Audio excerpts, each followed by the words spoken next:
this really the game statistic? Is this really the game statistic? He gave us shit reviews, a heart's desire, a Resident Evil and Tomb Raider. He dared question the universe, and now games just too easy. Do they make you shoot up schools? It was all so breezy. Then came you, Lara, and part of his soul died. But what really broke the man was Shadow fucking Joyride.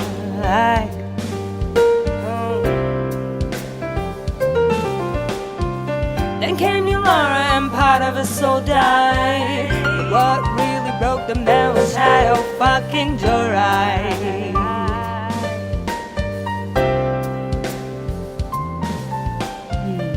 Haiti appeared, a body that holds no lies. Just you and her, no feelings left, so cries. Her stare gave him strength, like the Holy Spirit. Suddenly there was hope, suddenly his soul was lifted. Wipe the censor from our eyes, come into our arms, baby.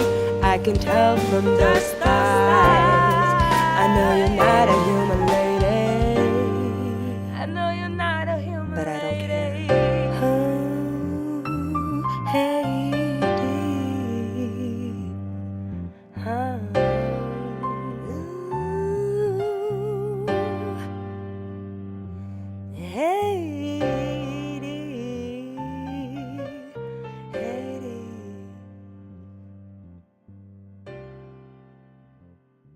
Saying the word narc makes me realize we have yet to discuss narc on the PlayStation 2. Or narc for the arcade. There's a That's game true. called Please Don't Bullshit Me Like This. Is that a real thing? There's a game just called Narc on the PS2. Yeah. A game used to make me laugh when I was younger. Every time I heard the name, I just laughed at it. Don't know why. What's the boss name? Mr. Big Boss or Mr. Big Man? Like, what the fuck is that guy? Oh, I'm gonna look this up now. He's like a Please weird. do. Okay, last boss in Narc. What's his name? Mr. Big. The 1988 arcade game Narc. Big is the main antagonist and final boss. Big. He's like a big floating head with a bowler derby hat on, and he's like. Did you say a floating head? Well, he's like on he has like a little tray that he's in. I think the tray is like moves around for him. You can just look up Narc Final Boss, and then you kill him, and then there's a safe with a bunch of like all the gold he's made from selling drugs to kids on the street. And you take and as a police officer, you take all the gold, and now that's all your money. Why does this guy look like? Okay, this is Narc for the. Where did you? Not the Narc I'm thinking of.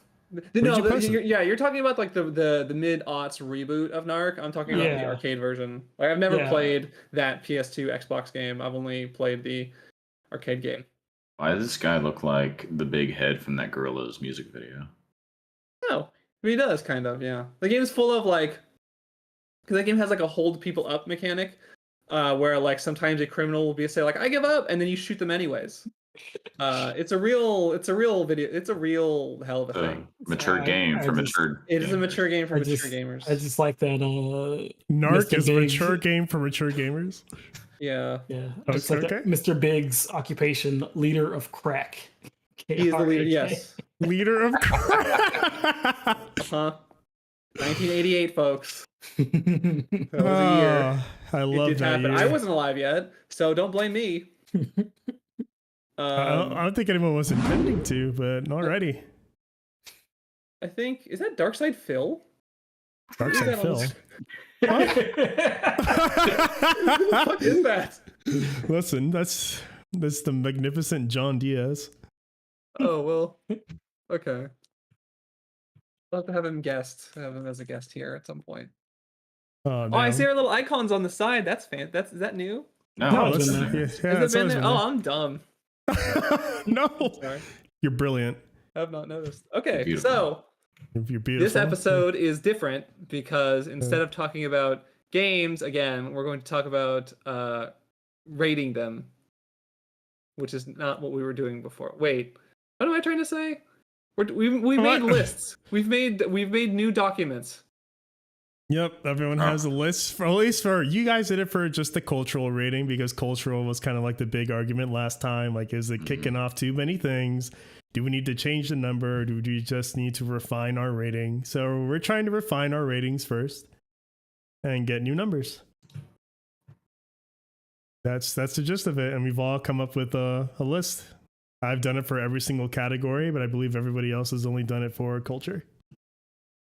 So do we want to pick a game to try it out against? So what was one? Let's see what one that just barely made it. You want to throw God Hand through the ringer again since it was an 81? Yoshi's Sure. Isle. All right. I need to bring up the stream of this as well because the screen is tiny. Listen, I'm YouTube. working on it. I'm not saying you're not. I'm just gonna work I a little know faster you're saying and I'm better. garbage, hot garbage. Do better. That's- And I'm like, okay. Yes, but only by comparison. If you take it holistically, like you're doing, you're Oh, no. you're a streamer. Oh What fuck. else can I expect? Exactly. Play God Hand. Oh shit. Oh it's big. god. Yes, it is. It's I'm actually massive. gonna pause this because it's not that useful. You're just gonna have to tell me what the screen says again because it's. What? Hold on. Oh no, you know what? It's because I have undershot the quality to you guys again because I'm just so used to doing like the 720 bullshit. How about now? Yeah. Thank you. It's beautiful. Okay.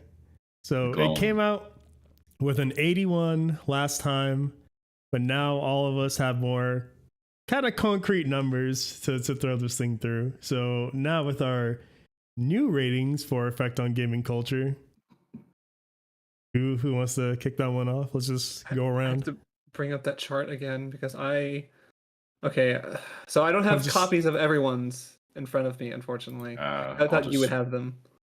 I'll just look at mine. I used Yeah, God like- Hand as an example, and I put it in as a 9, which is a step below like any game you would expect any gamer to know, but it'd be a game that you would expect any person who like I want to play like all the very best games. God Hand is one of those games where if you really dug deep into like what are games that I should play if I am a gamer, then God Hand is one that you would find on, you would find if you did your research, I think. So I guess that's my question for you is like, how big is this God Hand cult? Because I put like kind of number parameters on it and I just sort of guessed where God Hand would find. So I know for me, it's going to be between a 7 and a 9. I don't know. But I don't hang out on the internet anymore. Are you doing it right now? Against my will. I mean, I don't know how big the God Hand scene is these days, but my understanding of God Hand is like from my perspective, God Hand is a game that if I was like, what are the best action games ever made? God Hand would it wouldn't be on like Game Informer's top action games ever list. Maybe it'd be in like number 100 or something. If you were to go to like action game weirdos like subgroups, God Hand would be a game that I would assume would come up. What about like so like in reference like No More Heroes, like where does it is it below above No More below? Heroes because it had a bunch of sequels and is fresh on people's minds still, I think would probably be a 10. Where God Hand is a 9. So but you're basically saying like that's like a step one step above is like what you're saying. Yeah. In which case that makes it a 7 for me. How about you, Ryan? I put God Hand was another one that I have an example, and I made it a 6. I put So for some reference, I put God Hand, Dark Messiah of Might and Magic, Rez, Contra 3, The Alien Wars, and Killer 7 all at a 6. Okay. And my description of that category says hardcore games for hardcore gamers, which is to indicate that, like, yes, there is some group of people, like, the people who like this game exists, like, who, I guess the communities in which this game comes up a lot as this, like, pillar of, like, action game design are communities of people who consider themselves, like, very in the know and, like, very, like, core, like, I'm doing the research, I'm digging in. But outside of that, like, the moment you walk out of that bubble, this game basically doesn't exist. And, like, I've been in that bubble, and then I've walked out of that bubble, and so I kind of feel like I've seen the side of, like, yeah, people fucking love God Hand, and then the moment you don't talk to those specific individuals, it kind of, like, Stat, how much have God Hand had you, like, thought about or heard about before you, like, we brought up this conversation about God Hand? Only in reference to like other people. It's like when you're talking about this genre, is like when other people kind of go like, hey, God Hand exists, and like that's how I learned about it. It's just like the people who are like, no, like this is a good example of this genre. Like it tends to be brought up, but like besides that, yeah, like I think about, because you brought up like No More Heroes. I feel like No More Heroes is a much more known, much more like understood thing. Like a lot of people had a Nintendo Wii, and like anyone who had a Wii and wanted like a non-kiddie mature game that was a little quirky probably got pointed in the direction of No More Heroes. This was a late generation PS2 game that came out after the Xbox 360, and kind of no one really cared at that point. So the only way you would have got like pointed at this, people you would have pointed you to this, is if you went back after the fact. Like, I don't know how big the fan base was or how well this sold when it came out. It's kind of one of those things that, like, over time it kind of got a reputation as like, actually this game is pretty good. Also, that IGN review is something, I suppose, but it is just one IGN review. People freak out about it a lot now, but like it's one review. Like, again, I say this from a place of, I like God Hand a lot. I really liked God Hand when I played it, but yeah, I think all of these games kind of belong. I group a lot of games into this one basket, and that basket is a 6 for me. Okay. And then RJ. For me, it lands as an 8. And to me, like an 8 is like a definitely within the like gamer circle. Like if you follow games or like you're like a big fan of them, people probably know about the IGN review because it's one of the more famous like bad reviews. The other one I can think of is I think it did a review of like Omega Ruby and Omega Sapphire, and it was like, oh, there's too much water. And I remember that being like a big thing that people were talking about. Like, yeah, like that was like one of the review things. Cons, too much water in this game. And so like if you're a gamer, then you probably know what God Hand is. And I feel like anything that is probably like from like a 6 to 9, I think, is like that sort of like niche of just like the gamer crowd.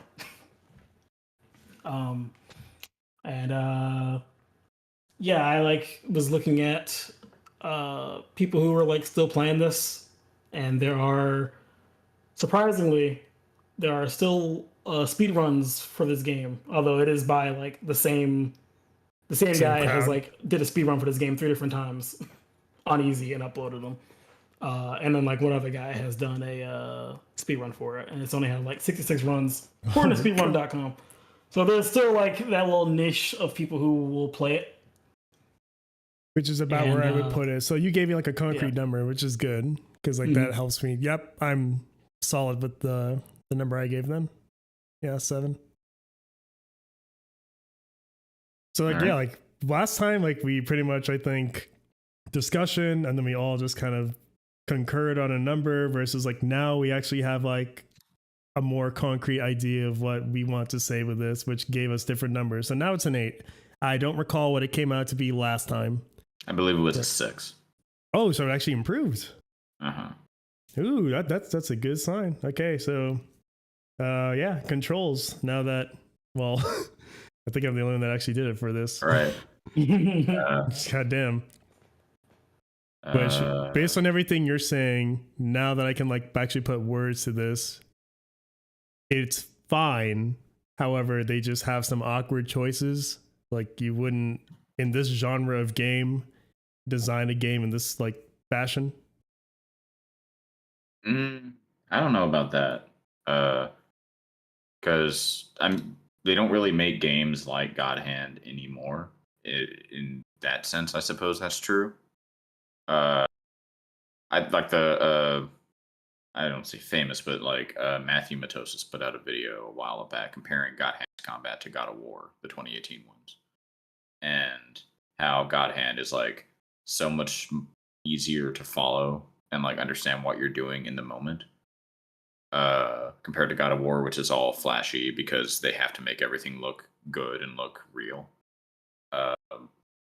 And so, like, you don't really get like 3D arcade beat 'em ups, maybe in the indie scene, but I don't know of any other examples like God Hand. So, I don't really know how much it would hold up to the argument of like this isn't how you would make it these days because you just don't make games like it these days in general.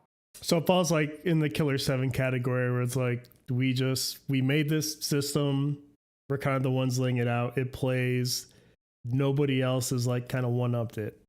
So Sorry, go ahead. like, so like in effect, so like is God Hand like still the standard for like if we're gonna do this over the shoulder thing, we would look to this to see like here's our baseline and then where do we go from here?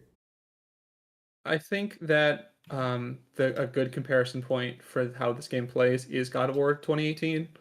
The camera's perspective is very similar. The light heavy attack stuff is very similar. Like obviously it has its own things that makes it unique, and God Hand has its things that make it unique. I understand. Yeah, so I'm guessing when Matthew Matosis was talking about this, he was talking about that game, not the old God of Wars. Correct. He was talking about 2018. I liked God of War 2018 plenty as well. I remember playing it and thinking a little bit about this game just because the camera perspective and like the way that you dodge side to side is so similar. Like it is very similar in concept. But God of War 2018 is probably more palatable to a general audience, whereas God Hand is a game that you really need to kind of dig into and sort of like trial and error your way, not trial and error, but like you really have to like learn the patterns and like understand. We've already had this conversation about the gameplay. I would say like sorry, I don't mean to. No, go ahead. It's why God Hand to me is more fun than the new God of War, is because there's more going on, and there's more like I guess difficulty is not maybe not the word I want to use, but you are more involved in that game than I felt playing God of War. Yeah, the other God game. Yeah, there's definitely a stricter. The God game genre, a God Hand and God of War. The gameplay in God, like the difficulty level of God Hand, the amount of damage you take from enemies, the way that enemies can kind of swarm you, is different in God Hand than it is in God of War. But I think that comparison is apt in terms of how you do it. And I think Stat, going back to like, is this how you would do it today? If you were doing it today, you'd probably go more the God of War route than the God Hand route, because that's the one that people like more in general. Or that's the one that's popular. But no, if you're trying to like, make it good, or like if you're like I want to make like this deep fucking 3D over the shoulder fighting game, like what's the better template? Is it like God Hand had more going on, or is it just like God of War? It's simple. I mean, it depends on your who's your audience? Who are you making this game for? Like, what are you trying to target? Like, good is relative to who you're making it for. I would say maybe the one thing in God of War's favor is that God Hand has not tank controls, but it's the character is like a little stilted walking around. But other than that, if I was like wanting to make a third person action game, I would look to God Hand before God of War, but that's a personal preference. Based I on get this, that. yeah. That's yeah. sorry. That's you. Like you would look at Absolver. No, I What? haven't played Absolver. He Would Lover said Remember Me is also similar. Is that true? Remember It has Me. the Remember Me stole the build your own combo system from God Hand, which is not necessarily related to the moment to moment gameplay, but it's like basically in God Hand, every button press for every combo you can pick from a list of moves to make that button press. And Remember Me did that same thing. I don't think they're similar otherwise.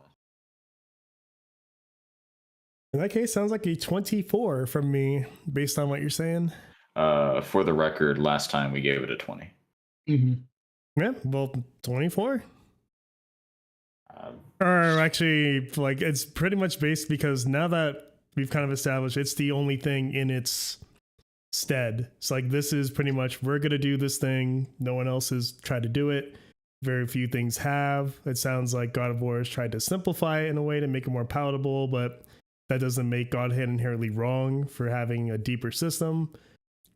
Sounds like there might just be some weird movement quirks, in which case, like, yeah, like if you were looking to make this type of game, this is still one of the games you would look to. It just has like some stuff here and there that you would change. So yeah, that's bumps it up to a 24.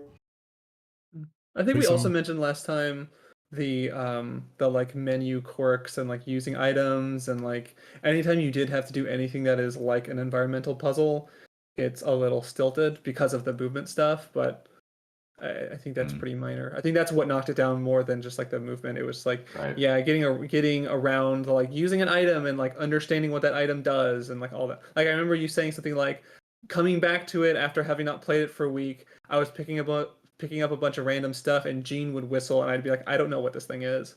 Right. There was that complaint, but that maybe came in through the convey information thing. I would ding that for system util, like if you're having like this system that needs to be used that slows down, but like inherently just moving the guy and fighting itself seems to be like fine, more or less. So It's just funny because we gave it full points for system utilization last time. Yeah, 'cause the combat's really good. That's the thing that's good about it is the combat. The story is kind of it's funny. The item stuff is a bit clunky. But everything pointed in the direction of, is it fun to punch people? That's what it gets right more than anything else. That's what is better about this game than God of War, if we're continuing that comparison. Yeah. So is everyone else sticking with 20? Is like their original thing? I think so. Controls? Or Yeah, like for controls. I guess. Because yeah, so I'm just I'll do a 24. But if I look at your list, I think the controls in this game are probably better than. Well, they're certainly fucking better than Tomb Raider 2 and Medieval. I don't know what the fuck that is. 22 for Tomb Raider 2. Okay. That is a rough. Ooh. GoldenEye, Yoshi's Island, Tomb Raider 2, and Medieval. Man, fuck, dude. Like, what is Mario 64? Like 70? What the fuck is this? I didn't even put it on there. I was thinking of games that made me think of this thing at the time. But yeah, Mario 64 is probably higher than that. If I'm fine with using stats list for the control thing, if Tomb Raider 2 is 2 points from the top, then it'd be a whole lot of 24s. There's gonna be a lot of 25s. Hey, sure. Yeah, based on that, yeah, 24. Okay, so he's also up in it. So Some wait, is it design 24, 24, 20, 20? I will put, okay, based on, I think I'd probably at least put Silver Stand. 0 technical issues, controls perfect given its choices, some design choices are awkward. That sounds like 23 to me. Some choices are awkward, but okay. Great otherwise. Sure, yeah. Yeah. Are you just going with that? Okay. And then, so 24, 24, 23, 23? Sure. Yeah. Like, I guess the only reason I go like higher is just because like this is like, I would say the silver standard is like you're going for something that's been done and you just do it worse versus like God Hand, like this is the thing that you're trying to do, but it's awkward. So that's why it's like 1 point from the top for me. It depends That makes on how much you want to compare it to like Devil May Cry 3. Yeah, but like Because that's a those game aren't. that They're they're not. both like action masterpieces by Capcom in third person. So Yeah, but no, I know one what you is like but that's why I'm saying my number. In which case 94 by yep, that is now a 24. sure. Cool. God Hand is coming out on top. Okay, system utilization. I did not post this list, but I do have one. We gave that a 20 last time. So yeah, 20 last time. Let's see. So 20 I have now. Thinking through it, there are no technical issues. Everything is utilized with similar frequencies. There's no design aspect I would call wasted, and everything is a positive to the game. Like something would be missing if you were to take it away. But it's sounding like this menu thing, it's like it's kind of slowing down the game a little bit. A little bit. So by virtue of having no technical, would you say, is there anything technically wrong? Like, is there just like, this is a bug, doing this is broken? No. Like, or is anything like an issue in that regard? No, it's just more like you get into it and you're like, oh, like this takes a while and it kind of has to be this way because that's the game they made. Like walking around little narrow corridors with your like very combat centric movement system. It's like, yeah, it's gonna be this way because you designed this around punching people, not around walking through a maze. And so now that we have to walk through a maze because I mean you have to get around the game somehow. There are gonna be liminal spaces. It's fine. That's the list. I put it on screen like that. That is how I have. Issues. Some choices bad for Yeah. Yeah, it's like it's not really buggy. No. And I wouldn't say there's I mean, tacked on, maybe you could argue having not beaten the game, there's like a casino that's like doesn't really like do anything besides give you money and access to more moves. Is there anything that would be better off just losing? Actually. If that makes sense? Like, if we took this out, the game would improve, basically. Oh, sure. Yeah, no. Not Wait, yes or no? No. Okay. Anything tacked on? No, not really. Nope. So it's just like some things they just don't function as well as they could. Like it just needs to be fixed in a sense. No, not really. Even the menu thing that y'all are saying?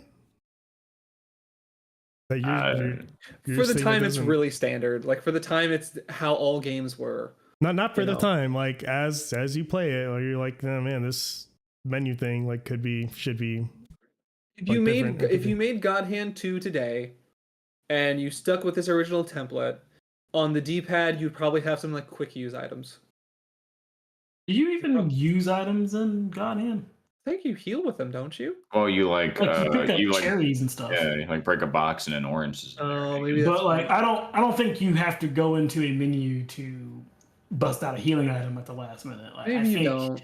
If I'm not mistaken, it's been a while since I last played. Yeah. God Hand, like the only time to go into the menu really is when you want to, one, pause the game to take a break, two, alter your moves in the move like list changer, and then there's like a save and load button or exit stage. Okay. I don't think you ever have to use items. So like you are rarely in that menu unless you're changing out moves. Unless you're doing the combo system stuff. Yeah. Which I guess that stuff is, I mean, they want you to build a combo and that's going to take some time and that's just, you're going to have a thing to do that. So I'm fine with giving this thing full points on this. I think we did last time. I think it made sense then. I think it still does. Yeah. I mean, I have to rely on the experts on this one just because I haven't like fully sucked my teeth into it. So we're leaving it as. Get on that, buddy boy. Leaving it as 20? Yeah, I would sure. say yeah. Keep it to 20. This man just wants God. I think it's doing pretty strong right now. And then conveying information, this would be the breakdown that I had for it. We gave it a 6 last time. So now I would define a 6 as you give it to somebody, they'll need like a couple hours and some instruction from the game, but then they can get it after that. Is that the accurate picture of God Hand? Yeah. Sure, yeah. I Yeah, I mean, I don't even know if a few hours they need it. I would definitely need to like whip out an instruction booklet to understand everything, having not played it. Like, or when I took that like month-long break and just loaded it back up, it was like, what's all this crap mean? So I probably would need that. It's not something, yeah, it's not like an 8 where you can just like go without an instruction booklet and know exactly what to do. I guess like yeah, it would hover between here. Like, does somebody need to spend like more than like? I think I went with 4 hours because this like tends to be like the average time people just pick up and go with something. They'll pick up and play for like 1, 2, 3, 4 hours, and either like it all sinks in, or they're gonna need more than that. Maybe they need a day to get it. Maybe they need a while. Like, Do you think people spend 4 hours with a game before they don't want to play it anymore? for like the pickup, I need to remember where I drew these numbers from. I'll try to provide that next 'Cause I time. feel like if that is your impression, I don't think you've been in like a play test for an in development thing No? in your life where someone picks something up, hits the screen once, and like this sucks, and puts it right back down. What the fuck? You got Hey, yeah, no, time. that's real. That's real life. Oh my um, god. So is that people- why everything's getting dumb? Okay, Yes. okay. Go to PAX. Go to someone's indie game for a no. genre that you don't know, for like some weird strategy game, and sit down with it for 4 hours. Nice. Yeah. No, think- you're not gonna do that. You're I gonna. think I'm I trying had- to like I had Yeah. that experience. Wasn't with the indie game. It was with Sonic Forces. Oh yeah. I played that for like 5 minutes and was like, oh no, this is bad. Stop. You just And walk I away. did not finish. I just put the controller down and stepped away as fast as I could. Demo in progress, and you're like, I'm good. Yeah. I was like, nope. That's a game that does not convey information because it's so bad. You don't get to the information. God damn. It conveys your Sonic OC though. It does. It does do that. Yeah, I would say like, based on your criteria, discounting the time intervals you've chosen, like it's a game where you can't like press pause and be like, all right, how do I do all this again? You have to like Keep playing it to understand it, basically. yeah. You gotta ease into it. And so I think a 6 is probably still appropriate. So it looks like I feel like the after hover like run there. 30 minutes, you probably get it. You're like, okay, this is how you run forward. Yeah, This is how this is gonna be. Like, this is what this game is. I'm talking about like elements that are not directly related to like touching the controller, where it's like, oh, Yeah. this item, what's this mean? Yeah, that stuff too. How do I build like a properly efficient combo? Mm-hmm. Yeah. Yeah. Some reading that can be done. Sound design was. I wish y'all had like your own list for controls again. But like this Gave that this a is- 5 out of 5. So yep. Wait, how you can do 1080 snowboarding like that? It goes to boom. I gave it a 6. Just for that one song. What was the name of the one snowboarder in that game? Ricky Winterboard. Ricky Winterboard. I like the snowboard, and my last name is Winterboard. Oh my Man god. was born to be a 1080 character. He was. Oh, He literally was. He Yes. literally. That's the only reason he was born. He is not real. He's fake. Is he in 1080 Oh. Avalanche on the GameCube? That's a good question. Let's find that out. Yeah, he is. No, he is, because I just played that like 2 days ago. Awesome. How is that? It's great. I love it. Okay. How's the sound design in 1080 Avalanche? Does it hurt the ears? Out of 5. Would you say it beats 1080 on the N64? Yes. Wow. Wow. I like that. But Then yeah. we got hands of 5. You kick a guy in the nuts and he goes ding and he goes, oh! Mhm. Yes. I like the sound. It's got Which, good sound. yeah. Basically, if there are no sacrifices to be made, which is like, yeah, Gen 6, there's no limits at that point, pretty much. I would concur. You probably hit it. And then target visuals.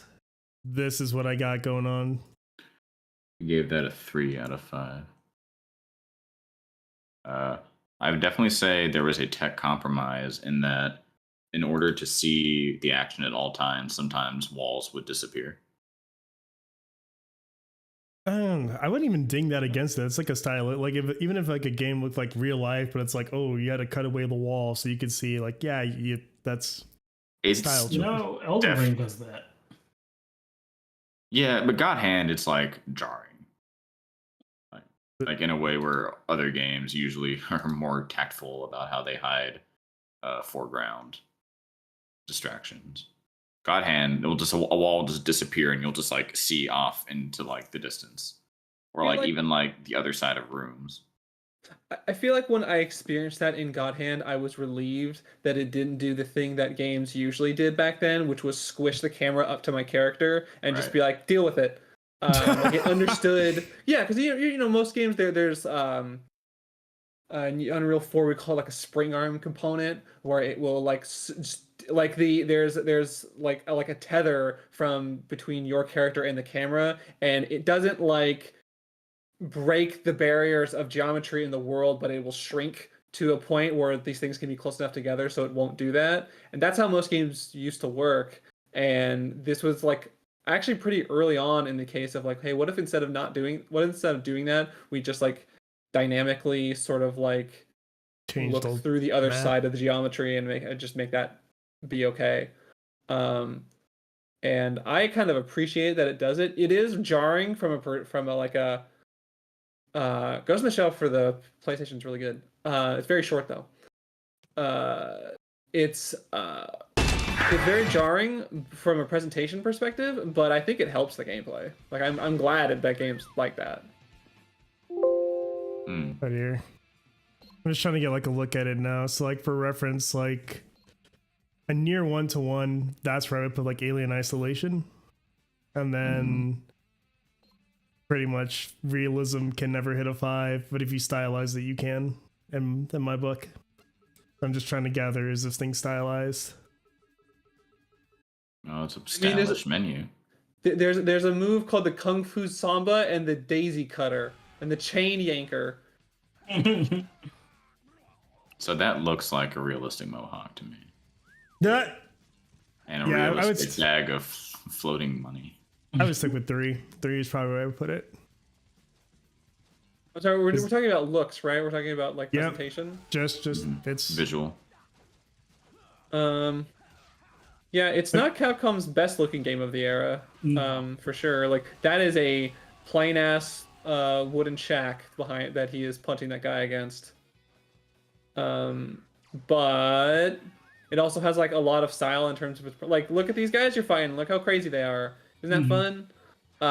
But that's more like that's just like presentational style as opposed to like it seems like it seems like the way that you weighted this is that if your game is realistic, this is a technical thing, whereas if it's not realistic, it is a style thing. I guess I'm trying to give a reference for the number. Basically, like everything here is weighted towards like how well did you convey a vision? Like here's what I want the game to look like. How close did we get? And realism is the easiest thing for me to like convey like what I'm trying to say, because realism is just easy to look and go like, does it look like real life? Yes or no? I know what your vision is. You want it to be this. How close did we get? So is like Gran Turismo 7 a perfect score because it looks as close to a thing can look to in real life as a game has ever been? That would be a 4 because I know your vision is I want it to look real. So I have the reference. The reference is real life. Until if I showed you a that. screenshot of that game and a photo of an actual car, you would have a hard time telling the difference. Ooh, wait. So Gran Turismo what? 7? RJ, the latest one? So what I was gonna say is that like, because like going from like stats like art style thing or going by like the artist's vision, there are like several games you can look at where it's just the like they didn't go for like a realistic style that was like even like a rough draft of this is kind of how I want it to look like. Yes. You know, it's up to the artist to like make it look better than what I did, or like the game didn't have a realistic style in mind at all, and it's just like it's like an anime game, or like Final Fantasy. Like they didn't draw the characters to be realistic. Like they had like an anime style in mind. Am I not coming through here? Like, yeah, like, so if your thing is like, I want it to look like an anime, then like, I know your vision is, okay, let's look to this style and see how close you hit it. That's all I'm trying to say. But realism is just my example of like what I'm trying to do with this scale. Is that making sense or no? I get it. I just don't agree with it. Which is fine, which is why I was hoping y'all would make your own scales, and then the numbers could clash and we could get a different number. And well, I thought I thought the only thing we cared about was the culture, because that was the thing that was throwing all the. So the reason why we're having this conversation right now is because Killer 7's not on the list. That's the reason. Like, that's what it is. It's all going to come back to we're going to re-review Killer 7 and we're going to put it on the fucking list. So that's what we're doing. Okay. So the thing that knocked it off was culture, because it's worth 25 points, which is a lot of points. Wait, 25? That's 15. I'm sorry, 15. Yeah, because we did 15 categories. So we all made our 15 categories of culture. We categorized culture into 15 quadrants, which was really great. And that's something that video game players should be doing, is rating culture. Yeah. And we made that, and I thought the whole point was that we would just like go look at how we were rating some of the games before, and then, you know, based on that, you maybe make some different decisions in the future. I didn't realize we were going to re-review all the games we've already done. It just seems very excessive. Yeah, I don't think I want to do every single game. I mean, that's fun. This is an extensive process, and I mean, I will do anything it takes to figure out if Skate 2 is a banger or not. I will make sure that's fair. Scientifically is. I will make sure this is down to the social science level. You already think that Skate 2 is a banger. You already think that. I don't care if I think it. I need to know. Oh my god. I need to know. Okay. I'm just... So anyway, are we fine with the 3? Yeah. Like I'm trying to keep things like as similar as how we had it before.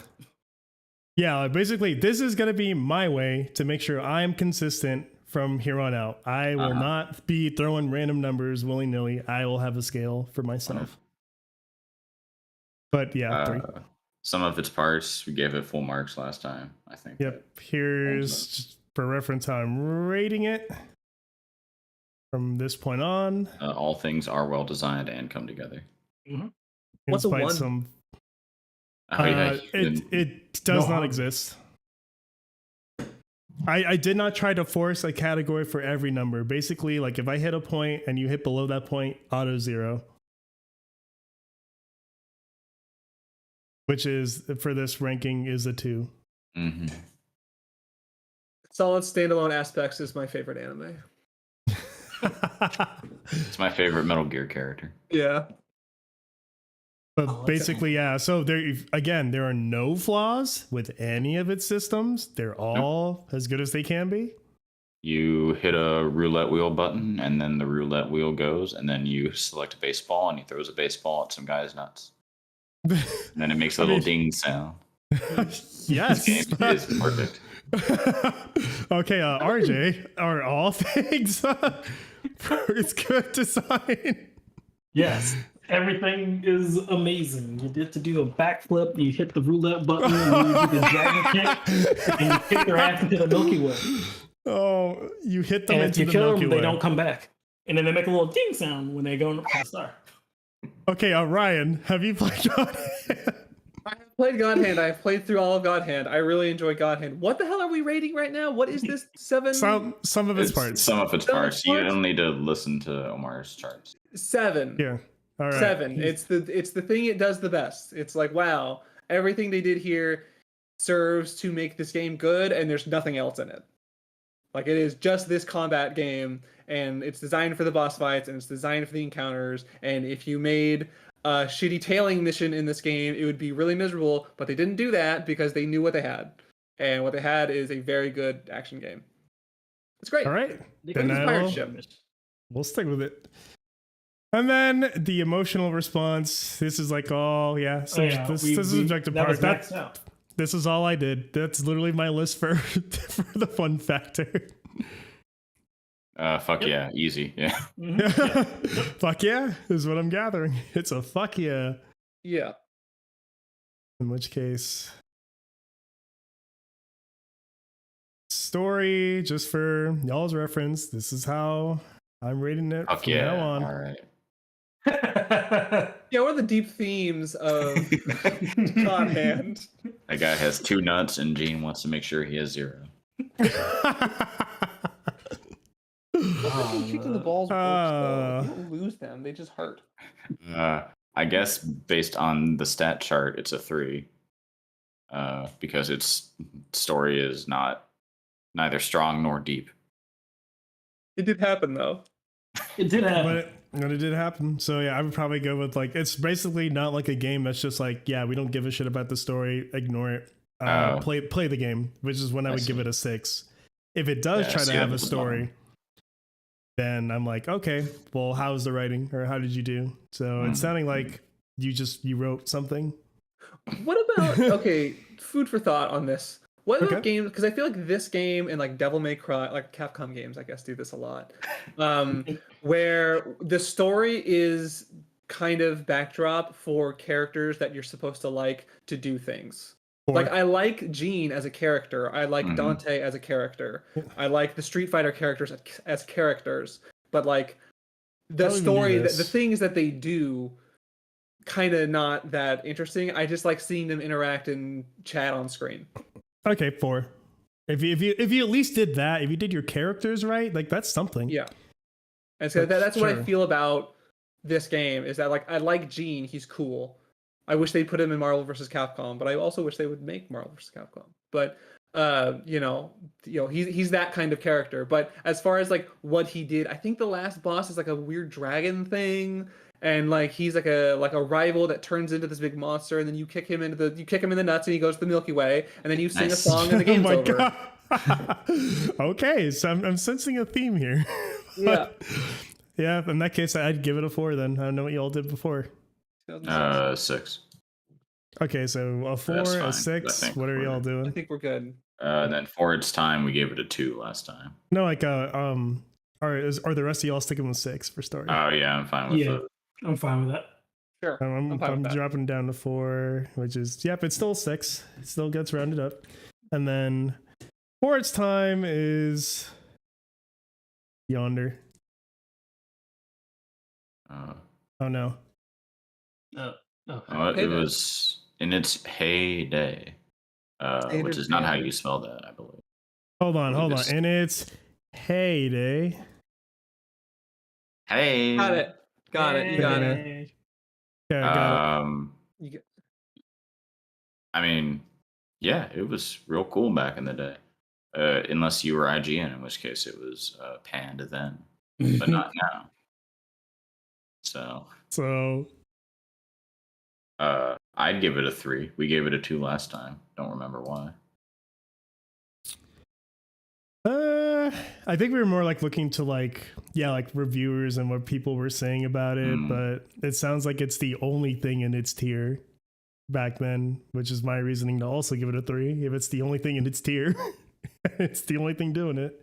How about this? How about this game is better than every Dynasty Warriors game? Which were games that were still coming out at this time. Like at this time, we were still getting a ton of Dynasty. Like those were like combat action games where you punched a bunch of, you used a sword, used a weapon, but you beat up a bunch of guys, and that was the main verb of that game, was beat up a bunch of guys. This game is also that game, but it is much better in terms of gameplay. The for its time category is now the Dynasty Warriors quotient. How did it compare to Dynasty Warriors? That's that one? its time, right? Like God Hand, in a lot of ways, it's like they tried to make a modern like belt scroll action, like Final Fight Streets of Rage style game, and this is what they like. God Hand is better than Final Fight Streetwise. Sure, It's yeah. much better than Final Fight Streetwise. Which Now is compared to Urban Reign. oh my god! Please don't turn into one of these Urban Rain weirdos. Too late. What was the one you all were talking God. about last time? What was this weird fucking space anime game that came out of nowhere? And I'm just like, why am I learning that this game exists for the first time in my life now? No. Y'all, like, the last time the stream ended, it turned into, I learned about so many Hyperdimension games. Neptunia. Yeah, I learned about I got Hyperdimension very upset about Neptunia. Hyperdimension Neptunia. And, The lesson I Why? learned from the end of that stream is I have to not get so angry about things. Like, if this is really my fault. If you were at the end of that stream and you're a fan of Hyperdimension Neptunia, look, I just want you to keep living your life. I don't want to, like, no one heard be a that, though. problem. Oh, well, then forget what I'm saying. Okay. Okay. Anyone who likes Hyper Neptunia should be banned. I don't think that. I learned that game existed for the first time. I'm like, what in God's, what is this? You What haven't am I? heard of that? No, you are There's the like- reason I now know this game exists. Oh no. There's like 20 of them though. You've never gone on Steam and seen like No! 15 games? No, I didn't. Oh well. It'll Oh, I'm be, sorry. You're busy playing. I'm sorry. She Will Punish Them instead. I guess I didn't know that game Yes. existed. So There you go. I guess we you gotta traded. You gotta do slutty Dark Souls. Oh yeah, Hyperdimension Neptunia. Oh my God. God. Don't even. Alrighty then. So anyone got any new ones to toss on before we? I think Killer 7 should be like the last one. We like Yeah, revisit to. that'll It'll be be our finale. right before Skate 2. We'll talk about those. We're talking about Killer 7. Skate 2 is the final game that will be evaluated. That's when you know like these streams are done. Is when Skate 2 has been evaluated, the mission is done. All right. Well, I'll start with where's the actual? Oh, the Charted actual. again. Who the fuck are you? Who is Is that this person? I think that's a Final Fantasy X-2 character. LeBlanc. Yeah, Super that's Pain. Yeah, no, that's the rival. So I'll put another one up there for Gen 8. Okay. Sekiro: Shadows Die Twice. Okay. I think we all know the answer, but fuck it. Yeah, I know it's not gonna make it, but It's right down there at the end gauge. it's definitely the engage of the. In the end, it actually only ran on the N-Gage QD. It turns out. You can use that. Why do you know what that is? Yeah, this game fucking slaps. Like, I'm not even a big Souls guy, but this game, very, very strong. I'm still. I Does mean, it I look have it. photorealistic? Or is Yeah, it going yes. for a style? Having Wolf lived look- in medieval Japan, I can tell Okay. you this looks exactly like that. Japan is an anime, as long so- as long as that's the Down to the gross zombies and shit. And I will take this out of the purview so y'all can keep it. But yeah, let's go. Sekiro. Let's just go around. I rank that as a 10 because I think, especially since it won the Keeley for Game of the Year that year, The I would what? say It is? the Game Awards, the Jeff Keighley Awards. No, I don't. So Most insignificant it is. yeah, whatever. It's like December E3 basically, and they give awards out at the same time. And Sekiro won Game of the Year. And I think any gamer worth their salt knows what Sekiro is. Oh well, I guess if you don't know what Sekiro is, you're not worth the salt. Exactly. You're not worth the salt. But no, I think it's a game that it had a big enough profile, especially kind of setting the wake for Elden Ring from Sob. I mean, Dark Souls obviously is the main one, but it's another game from that company, in the wake of Dark Souls. And so, where Dark Souls is it's a way higher number in the game relevancy zone. I think Sekiro is well known enough and was a big enough hit in the awards scene that I would give it a 10. All right, we got a 10 on the board. What about you, Ron? Are you just going through your list and seeing? Yeah, looking at I'm- mine, I think I would put this at an 11. Okay. it's like Dark Souls for me is a 12. And I feel like this is an 11 because Critical Darling when it came out, like you said, it won major Game of the Year award. Of course, winning a Game of the Year award is kind of a weird thing.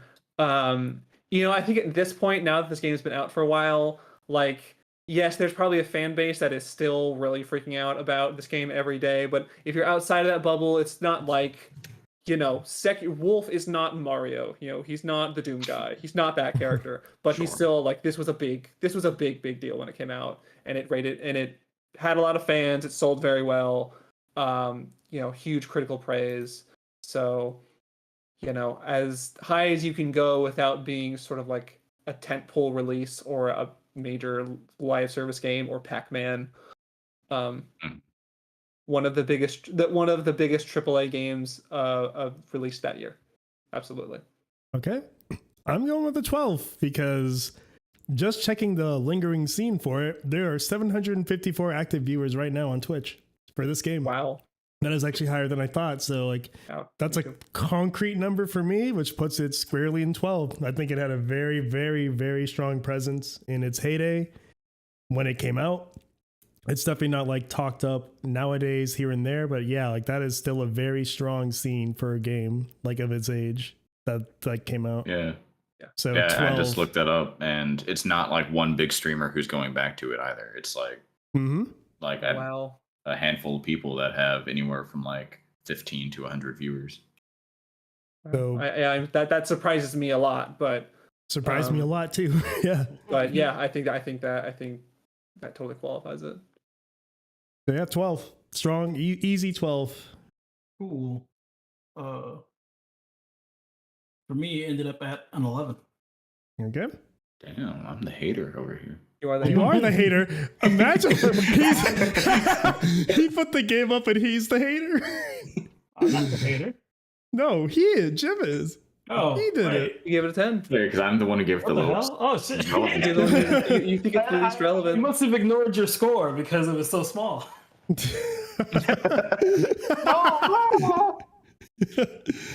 Oh, that puts it at 11 with the sum of our parts here. I like this. This is so much easier to just think about at least this fucking score right here, having this list, honestly. All right. For this, for sure. Controls. What are y'all's? Let's just go around the room. What are y'all's thoughts? I found the controls to be very good. I don't quite remember having any issues with it. Probably because I guess like the items in the bottom right hand corner, I feel like that plays out how I expect Dark Souls items to be used. So I remember those being fine. And I remember like using like your sub weapons is like relatively easy to like get access to quickly. So I recall the controls for this game being like perfect. Like there was no weird mishaps to go through. Besides maybe like there are times when you had that grappling hook, and I think you would get too close to a thing and you would like lose the ability to like hook to it. So maybe like 24, I'd give it just because of weird stuff like that. Okay. Yim. Yeah, I think for a game to be as difficult as it is and still be like as good as it is, it really has to nail, especially for how fast paced the game is. I think it really has to nail the control scheme, and considering these guys are like the Souls and now Elden Ring guys, where they're used to. I mean, even Bloodborne was like way slower pace than this. To be able to pull it off as well as they did, I think is really something. And yeah, I don't really remember the grappling hook issues that RJ had. I kind of remember swimming was a little weird. But yeah, I think I'd probably give it a 25. It's a game that just controls like a dream. Run. I give it 25. Not to be hyperbolic, but like I remember playing this thing and being like, "Oh wow, they made a Dark Souls game that like plays good. It's amazing. It controls well. Like this, they did it. Like From Software made an action game that like feels really good to play. That's so cool. Because like you think about the games that they have made that aren't dark. You think about like Armored Core.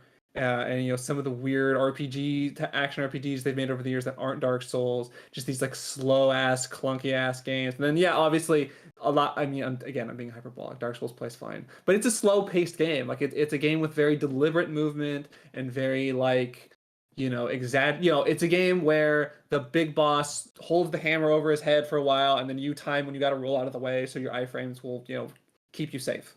That's Dark Souls. This game, to play at the pace that it does and for it to all work as well as it does, really surprised me. Like really, really surprised me. I think it's, in terms of a game like this where you hold a sword in this camera's perspective, what controls better than this, honestly? Right. Like I haven't played Ghost of Tsushima, so I can't talk about it, or many of the it's better than the old Tenchu games, I can say that. As far as the more recent ones they've made, I can't speak to those. Tenchu Z and all that stuff. But I think it's hard for me to think of a flaw in terms of controls for this game. Yep, I will have to concur. Yeah. And I also have not fully played it and have got too far, so I will not even like pretend to understand the fluidity of it. I will just have to trust. Don't forget that FromSoft also made Ninja Blade, as Hugh Weber says, which I've not played, but I have to imagine it's worse than Sekiro. I assume either, but is this like more in depth than Elden Ring? Is Elden Ring a dumbed down version of this? No, they're like different games. So entirely. Yeah. So the thing about this game, which is at the time is why I liked it so much as opposed to Dark Souls, is again the controls. This game is not an RPG at all. Mm-hmm. Like this has no builds. You do not make a character. You do not assign stat points. You don't do any of that stuff in this game. It is just you are the guy and you are going to do the thing. And you have no way, like there are some sub weapons you get along the way and you can get them in slightly different orders, but for the most part, when you fight the boss with the kit that you've got, it's meant to be with what you've got. Mm-hmm. I did get out of order once or twice in some places, so it's not perfect. I mean, it's not exactly like that. There's a little bit of improvisation, but like it's unlike the Souls / Bloodborne / Elden Ring, it's not like the different weapons, they kind of play different speeds, or you could do magic, or you could do something like that. Like this game is pure execution. Pure execution, yeah. They force you to play the game the way they want you to play the game. And if you play it any other way, then you will die. Mm-hmm. Like even more than like Devil May Cry, where you get different weapon choices and stances and all that. It is just like, here's the kit you have. Here are the ways we're giving you the tools to get past these guys. You need to figure out which tool does what, and then you got to execute it. Same with like when you're in sword combat. Like you have your sword and you have a parry button. Good luck. Hey, FromSoft made the Ninja Blade games. I don't know what those are. They made one game called Ninja Blade on the Xbox 360 that was not very good. I heard it was okay. It was like all right. Quick time event or something, but yeah, it might be a different game I'm thinking of. But probably not. System utilization. What do we got? I'm trying to think how much because there's like extra guys you can go fight to get some bonuses, and there's certain moves you can get that are not really useful all the time, but like if you know what you're doing, they can be super useful. So I don't know how much like fat the game has. It uses its stealth mechanics well. Obviously the combat's what you're mainly there for, and that's incredible. I can't really think of much outside of the core gameplay that's there at all, much less that like the game would be better without. Or even like, are they all used like pretty similarly? Like everything just this big harmonious symphony of fucking mechanics. Like stealth is important all the time, or like, you know, like not. It doesn't just fall off at a certain point. It just becomes combat. Like you're using stealth, or you're using your attacks, all that shit. Yeah, I mean, you really use stealth all the way through the end. In fact, like to get to the final boss, I definitely remember like there was a hard encounter that I actually had to like cheese isn't the right word, but I definitely, it was like I had, in order to get past the like collection of mini bosses between you and the final boss, you had to like, it was better to use stealth to like get a couple of them before you engage the rest in combat, because otherwise it was going to be way harder to pull off. Oh yeah. I recall like most of your like when you did have to fight a mini boss, if you got the stealth kill on them, that was like one free kill, or like one free like notch off of their health. Yeah. Yeah. You got like one good shot at them. Mhm. I would say the stealth. Like when we say stealth, it should be mentioned that the stealth in this game, it's not thief. You know, No. it's you sprint really fast when you're crouched, and the enemies cannot hear you at all. You are just like line of sight. Do you stay all the way out of it? And if you do, you can just sprint right up and do the And there's kill. tall grass too. There's tall grass everywhere. It's not an in-depth stealth game. It's there like they don't want to slow the pace of the game down by you slowly creeping around in the bushes too much. They're very much like, well, okay, you can do hide here and then jump to here and then jump to here and then get an extra kill before you do the real encounter. I guess I would say in terms of system utilization, I feel like I did find the like sub weapon and techniques that I liked and said like, all right, I'm gonna rock with these. Like these are the ones I'm gonna use. I think a lot of games are like that though, where you just like, well, this is the one that fits my playstyle the best, and this seems to work the best, and the other ones that I get, I'm kind of gonna ignore. You think unless I people get would have, another one like- that's better. Like I guess like as you're thinking about that, you think like people could have attached themselves to different things than the one you picked and used it as effectively as the ones you did, or did you pick the ones you picked because like, oh, this just kind of wins the game, or if I pick anything else, I'm not as effective? I would say, okay, so I should say I got pretty far in this game. I was not able to finish it. I eventually had to do other things, but I probably played like 50 something hours of it. Holy shit, you still didn't finish in 50 hours? Yeah, it's a long It's game. a big boy game. It's a big boy game, and like I'm also not good at these styles of game. Like this is it's very difficult too. Like it is challenging. But like I got through some of like kind of some of the bigger known encounters in the game. Like I was probably a couple hours away from like the end game, what you would consider the end game of this thing. I was probably a little farther away from that, but I'll say maybe you could figure out how to make the like axe thing work as opposed to the shuriken throw, or like I remember Jim you saying that like the technique where you do like the one big like strike, the overhead thing, and then you can like do it twice. I forget what that move is called.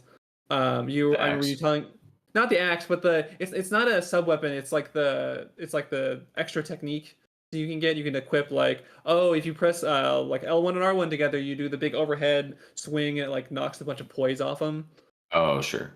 I remember you saying like, oh yeah, that's like the best one. And I remember using it and being like, I don't know about this. Like this seems kind of my style. So I do feel like it's not like everyone's gonna come to this exact same conclusion in terms of how they want, like what they want to equip, but there probably are ones that are better than others. Like it's not like a perfectly balanced. Yeah, as long as stuff. they're in range of each other, though, I consider that a W. Like as long as like, you know, it's not just a grievous like everything is not effective, only the shuriken works, or as long as it's like, yeah, this is like slightly better, this is slightly worse. I don't know, like the game is so tough. Once you find something that works, you kind of get afraid to use anything else because it's so difficult. You're just like, I don't want to risk it. I don't want to like waste my time with this crap because, you know, I die so quickly. it doesn't leave a lot of room for like people who did not like this game. I feel like the criticism I heard is that it didn't leave a lot of room for experimentation. You know, you couldn't make a build, you couldn't use magic, you couldn't do any of that stuff. It's you're gonna play the way they intend for you to play it. So I found when I played this that the different shinobi tools when you get them, There you go. they work better or worse depending on what enemies you're fighting. Because Right. like you get firecrackers and that scares away animals. The X that will break through shields, allowing you to get like a one hit kill on dudes if you use it right. There's like a spear that for like certain enemies you can like poke them and like pull something off of them if you're using the spear. The shuriken is for like guys too far away, throw a shuriken at them. And I remember like each tool, the umbrella was like a shield, so you Yeah. could block attacks and stuff like that. Like each weapon had its own unique, way of using them, and like they made certain encounters easier, and you just have to make sure you switch to the right weapon or a sub weapon when fighting like the different enemies. So it felt like everything had its use. You just had to figure out what needed to be used when and where. Oh, that sounds pretty cool. Yeah, I think that was kind of what I was thinking of. Like, it's not that you can use any weapon to beat any enemy, but because some are actually useless, but there are, by and large, you can get by using whatever like kit you want. But then each encounter, there's definitely some that are designed more with the specific tool in mind, and you can beat the boss with using it, or you can do it without, and that's fine. Fuck yeah. One thing that came to mind with this is like sometimes they will get into like, hey, here's this consumable item that is useful sometimes for like a boss fight, and they'll give you like the one that comes to mind is like the snap seeds, where you it's like a consumable item where there'll be a phase of a boss fight. So, just spoilers, there's a phase of a boss fight where you get into the second part and like it summons a bunch of like ghosts apparitions that can attack you, and if you use this up this item, they just immediately go away. The problem is they give you 3 of those items and there's no way to get more of them, and since you're gonna have to try fighting that boss 100 times, it's kind of like this almost like, what's the point of this? Like, I'm never going to be able to like utilize this ability. I'm just gonna have to learn to deal with it without it, because I'm never gonna like, I'm not gonna line it up in time for this to be like, if I'm going through my second or third or fourth, like I'm a speedrunner, then that stuff probably comes into play. But for me personally, I was like, why do you even bother with this? There's one free full revive item that they give you in the game, and you get one per playthrough. And I finally bit the bullet against the final boss, which is probably the hardest boss encounter in a game I've ever fought. And the one time I used it, because I knew if I used it, and then died, I wouldn't get it back. But I used it and I pulled it off against him, and I remember that being super sick. But yeah, I definitely understand the argument of like, you don't get items often enough to want to experiment with them. Given that you don't get them back if the experiment fails. Yeah, it feels like a game. I don't like. So I personally don't like this in games where it punishes you for trying things. Not like it punishes you permanently for trying things. It's not like you lose because you did the wrong defensive. Like, that's the game. Like, it's supposed to be that way. But like when it's like you weren't supposed to do this, and like you should have known better, and like now we're taking something away from you forever, kind of feels like Elden Ring doesn't do that to you, I don't think, in really real significant way. Like, I'm sure there's a couple of cases, but kind of felt like every time I was fighting the boss again there, I was just fighting it clean the same way. But the answer to that for me in this game was like, well, I'm just going to ignore this item. Like, I'm just not going to bother with scrap. Like, it's not worth it. To make strategy around using these items is pointless. I think the one item I remember feeling fine using, because you got enough of them, are the ones that it's like a enhancement you can put on your sword to help fight undead. And because there's some like those ghosts and zombie enemies you can find around, especially earlier on, it was like, well, if I'm gonna have a shot. I need to use these, and that they were pretty good about letting you have those. But I think that's a fair point, and I would even be fine with knocking 1 point off for the item stuff being a little bit too stingy. Yeah. Again, it's very the game is balanced in a way you can pretty much just pretend that doesn't exist if you want to. Like it's not critical. But it's a thing. Yeah. Sounds like a 19 to me. Sure. Out of 20? Yeah. Yep. Yeah. Yeah, looking that way, I just didn't use all the stuff. Wait, is everyone saying 19? I think so, because like you don't really Alright. have to use everything in the game. Yeah. All right. I mean, I wouldn't even say like you have to. Oh man, I need to, I guess, articulate that better. But like basically, this thing that is in the game that you can choose to engage with is a little bit like, it's not implemented the best. It's a bit of a feel bad in Sekiro's case because it's just like, oh, you get so little of these, and then actually the snap seeds I think you can farm later on, but you're talking about the Lady Butterfly fight, which you encounter pretty early on, and yeah, you only have That's 3. an optional fight. That's true, and you can go back to it later, but like most players aren't going to realize that in the moment, and yeah, I think like it's definitely like, oh god, like it. I think it's worthy of a 19 because I very specifically remember the feel bad element of like the items being like, oh, I don't want to use this in a way where it's not like when you're playing a JRPG and you have 75 elixirs because you're like, oh, I might need this later, and then in the final boss you end up not needing it at all. It's more like oh, I might really need this here, but I'm too afraid to use it because like it's not going to guarantee a win. Yeah.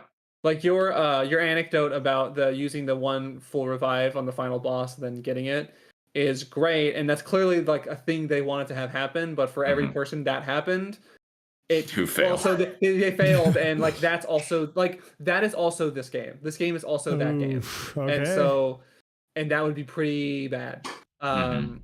So again, that's why I said like, well, okay, I'm gonna have this item, and I'm going to pretend it does not exist. I'm just gonna like move on, because we don't need it. All right, conveying information then. How we doing?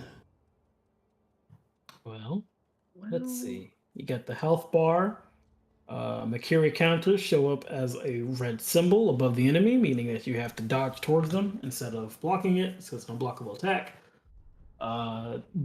There is like I think there's a sound effect when you're about to get grabbed, or is it just also a Makiri counter thing? Either way, it kind of shows you what's going to happen when the enemy's about to do something.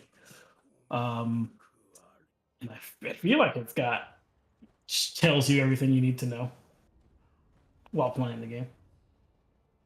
So out of 8, what do you? Go ahead. Sorry. I mean, like for RJ, yeah. Sorry. Yeah, I think it gives out everything it needs to. You know, there's never a time where I'm like, or there's never a time where I was like wondering what anything did. So 8 for me. Yeah, say an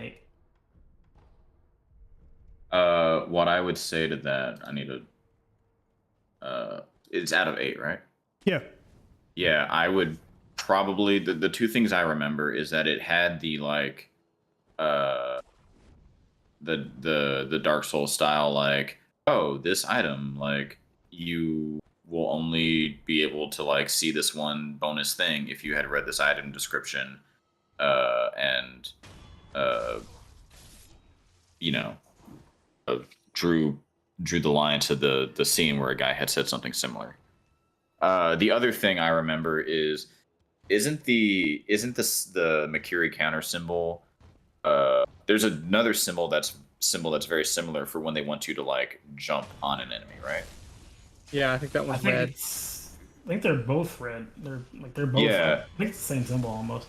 That's what I'm saying is I think that was like almost not helpful because I remember I can't remember if it was Genichiro or if it was the final boss where it was like I ended up like ignoring it and just reading the tell on the attack because I was like not able to parse the information well enough to rely on it when it was pretty important information to know which attack was coming.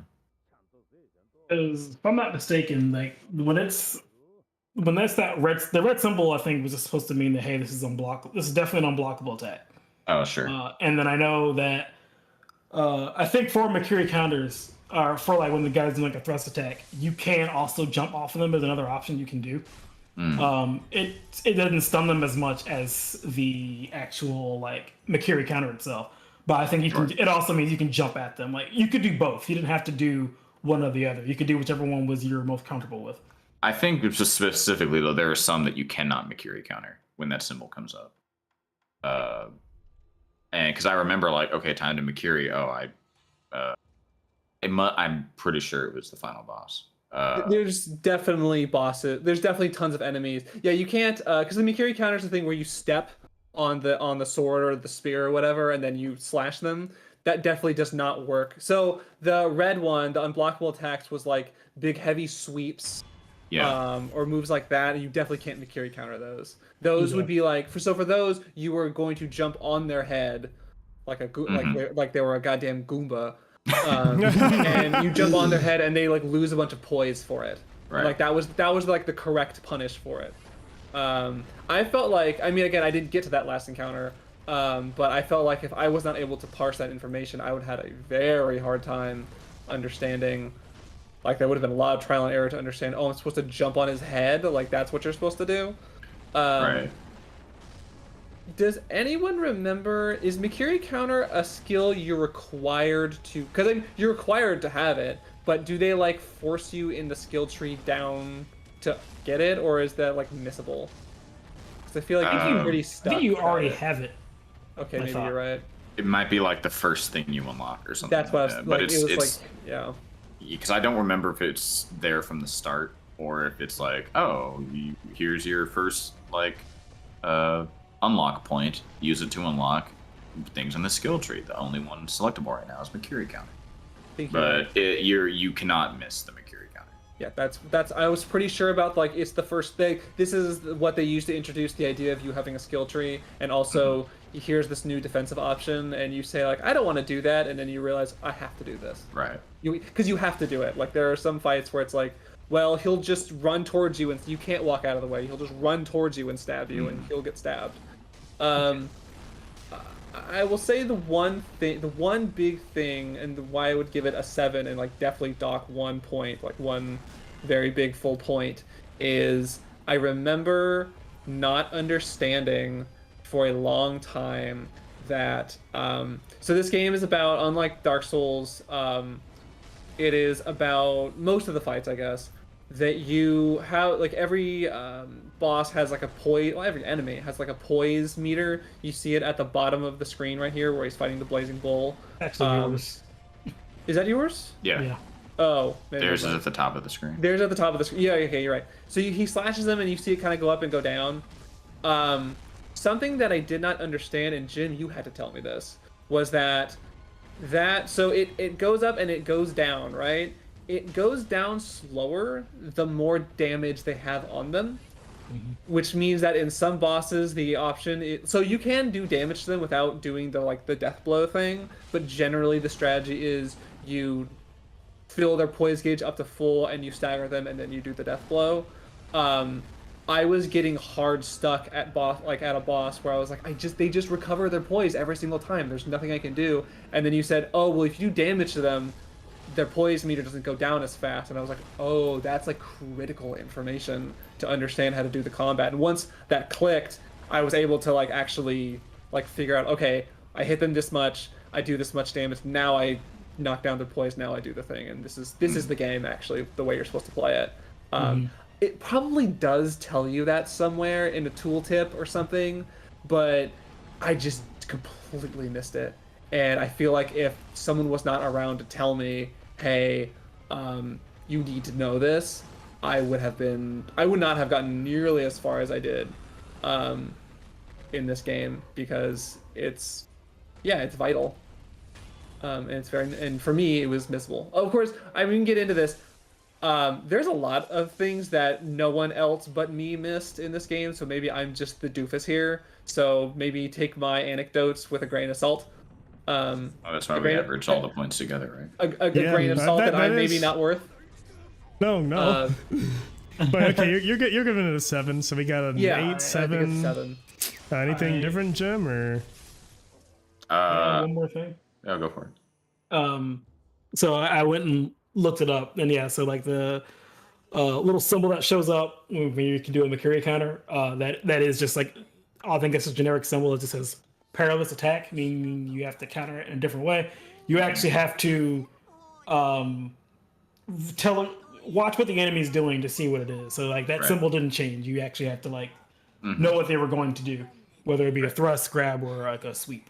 Yeah, I think for a while, especially because most of the time it is a thrust, I remember being like, oh my god, why isn't Makiri counter working? Or like when I was really in the heat of the moment and I see the symbol and I would like instinctively forward B to Makiri counter, and then I would get hit with a sweep and I'd be like, oh, why can't that symbol be blue or something? But anyway, yeah, I still think it's probably a 7. Doing 7. All right. Yeah, I mean, like y'all have said a lot of mine. I'm going with 6 because it is one of those games where it is telling you you're getting the information, but you really won't like get it until you spend like that time with it, and then like also like the game telling you the tips, giving you that instruction and whatnot. It's definitely not like a pick up and go, but it is like a pick up and you will not be left hanging, which is a 6 from me.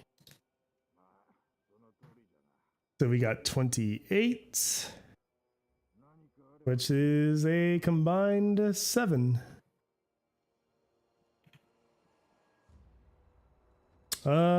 Sound design. Are we all just gonna say 5 and move along with it? Yeah. Yeah. The counter noise is I can hear it so right now. good Yeah, that I have seen multiple fan things or mods or whatever just rip the sound from Sekiro and put it into their thing. Jeez. I could actually hear does have that. really good sound. I could hear that right now, and like a chill would go down my spine.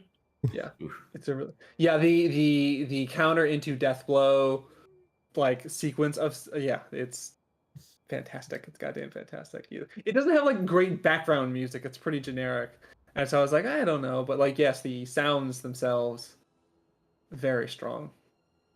Good voice work too, All right. which not usually a thing you say about games like this, like these Soulsborne, Kiro, Ring. Soulsborne games. Kiro Benri. Soulsborne No. Kiro Benri. The From Software action RPGs that are very difficult, those games. You generally don't think about like the voice acting, but like Schmitty, we I- were- It is Jensen. always generally really good, but yeah, Yeah, it's I not one of guess. those things where people are like, ah, yes, the voice acting powerhouse of From Software. yeah, Did you play it But in Japanese or English? Japanese. Oh, yeah, same. No. All right, visuals. I'm just it's 3 from me. But 5 about the rest of y'all. Five. That game looks great. I would probably give it I was probably gonna say 4, but then I saw the like little bonfire thing, and I remembered that like blue smoke, and I'm like, oh, that looks really cool. Yeah, I think the like decrepit medieval Japan look is in part due to Sekiro. It's like become old hat real quick. But I think the game looks really gorgeous, and I remember that big monk with his big sweeping attacks, and I'm like, I'd probably give it I'd probably still give it a 4, because like when I think of like absolute top of the line stuff, it's like it kind of blends in with Neo and Ghost of Tsushima and Tenchu and the You ever played games of Plague's that Tale? ilk. No. Oh. I've seen Plague's Tale. Yeah, that shit looks like damn. That's like top of the line for me. Well, I'm talking more like not like fidelity, but like visual style. And this is just like kind of gross medieval Japan. It has a couple of things that are really nice looking, but it's not like a a powerhouse of visual style. I think kind of almost the tentpole for me is Okami when it comes to not only medieval Japanese but like just like style in general. Or something like Persona 5, where it has a very distinct visual language, and Sekiro doesn't quite hit the very top, but it's very good looking, so I give it a 4. All right, RJ. Yeah, I probably also go with the 4, but I'm like just thinking about some of the bigger creatures in this game, and they were extremely cool to look at. It's a big monkey. Big old monkey. The big snake's fucking cool too. Yeah. Oh my god, and how you resolve the snake thing. Mm-hmm. Oh my god. That's just like, it's like, I'll be 5. I'm doing 5. Going all in visual style. Game is gorgeous. Yeah. All right, run. So I remember when we were talking about Metroid Dread, and someone mentioned like, the environments in this game, they start to kind of blend together, and we were kind of like, yeah, modern games, that's kind of a thing. Like they have they're going for a little more realism, so things start to kind of look very similar. And then I remember in the back of my mind, but like, yeah, but remember like how crazy everything looked in Sekiro, and how in one moment you'd be in the like the snowstorm, and then you'd be in the dungeon, and then you were in some like hanging garden with these like giant Buddha heads, and then there was another section that was this whole other like all these different environments, all these different like enemy designs. This is like a game that like defies that like environments in modern games all look the same. Like I can think of like distinctive areas. Like I remember distinctive areas from this game and things that happened in those areas based on what they look like in a way that I don't do with modern games. Like I can't think of many other modern games where I can do that. I think the visual style of this game is incredible. And I understand there's a rubric, and I understand there's a line, there's a thing, but like, oh, it's yours, all yours. This 2019, is you. Right? This is 2019 game or 2018 game? Something like that. No, 2019, I think. 2019? Yeah, that's when it dropped. Other than like, yeah, Persona 5, which obviously it's like very stylized and all that. This is such a good looking game. Like, I think this is a better looking game than Elden Ring. Well, they are like the exact same looking, like fidelity wise, right? Fidelity wise, yes, but in terms of like style, yeah, I think I wasn't man. quite sure I was with you on the uniqueness, because the first thing that came to mind was like the swamp. yes, I remember the swamp, and it's a Mhm. swamp. But then Yes. I remembered the mountain Buddhist temple area, and I was like, okay, no, you're right. This has at least some, and I think even Elden Ring doesn't quite hit anything like that area in particular. Yeah, I mean Elden Ring. Then again, Elden Ring does have a lot of that too.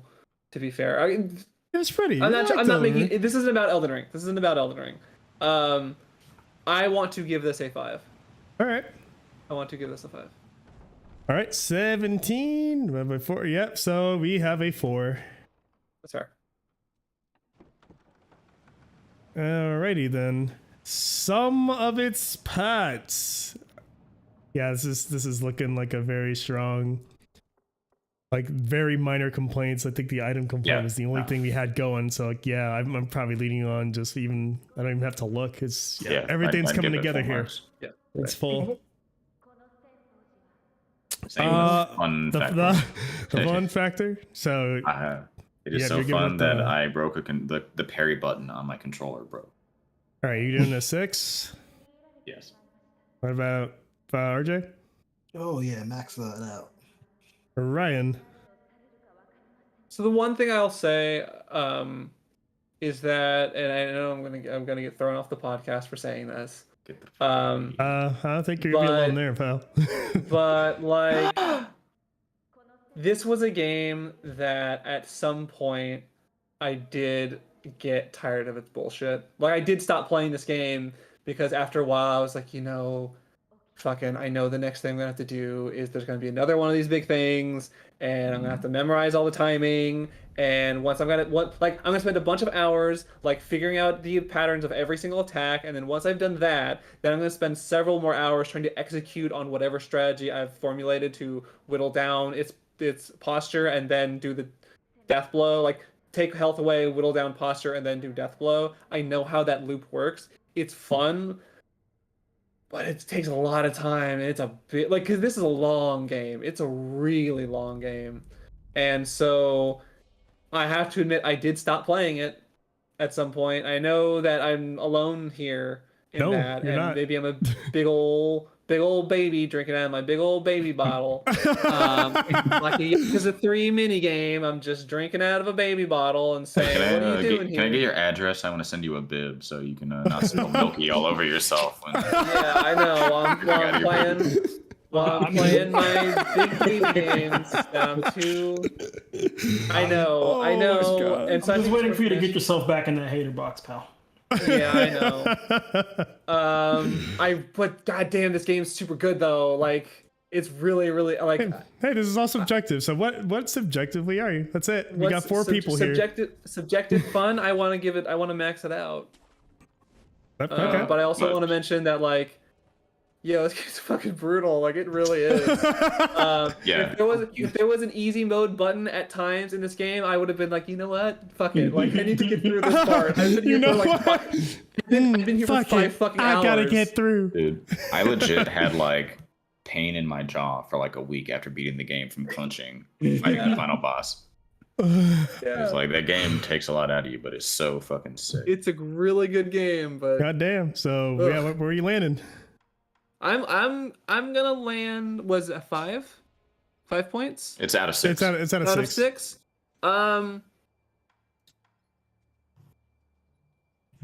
Shit. I'll give it a 5. I'll give it a 5 out of 6. All right. Well, you can send all right and shit to me because I'm just like a 3. I'm like, yeah, it's all right. Really? Yeah, it's all right. That's Damn. pure Dude. Like, emotional. Basically, like I had played like a ways into it, and I just stopped. Cause I'm like, yeah, it's a more in-depth Souls game. I'm good. Well, I know your address, so I'll give you a bib too. Like I remember playing this, going like, I'm not that into Souls. Like, I'm not into these games, but I want to give it a shot. People say it's really good, and going like, normally I am not into these things, but like this is so like undeniable. Like this game is so undeniably good that I can't possibly say, I don't deny. I don't like this. I don't deny it's very good, but just like I'm like the opposite of you. I'm like, hell yeah, like I'm so into Souls games. Let's go. And then I play and I'm like, it's all right. And then I stopped. I guess that's the thing. That's all it is. But all right, it still comes out as a 5. Close enough. And then story, yeah, like I have no fucking idea what this is, like, but I'm assuming this game is attempting to have a story. So like, what is this? What's going on? You have a shadow and it dies, and you're like, oh no. I hope that doesn't happen again. And it dies again. Oh no. Yeah, I remember it had enough of a narrative that Vati Video was able to make a bunch of videos on it. I don't remember much about it. It was like, oh, you saved the kid.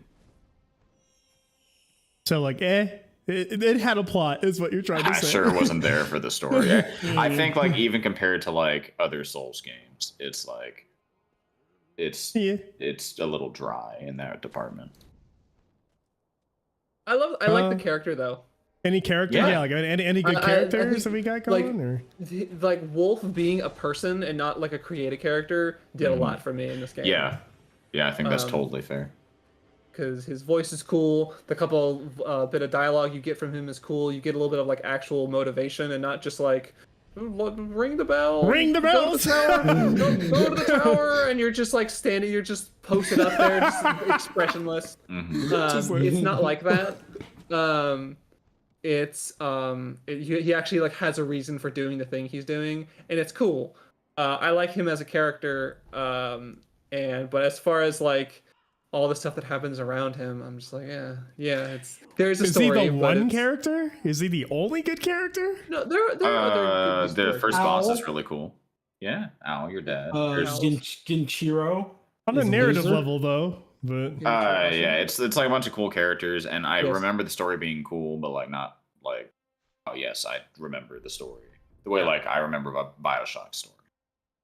Yeah, this game has a bunch of scenes where someone says a really cool thing, and you're like, "Damn, that's cool," but it doesn't really fit to any. It's just like it sounds neat. Like Yeah, it's very anime that way. It's just like this kind of doesn't mean anything, but it sounds cool when you say it.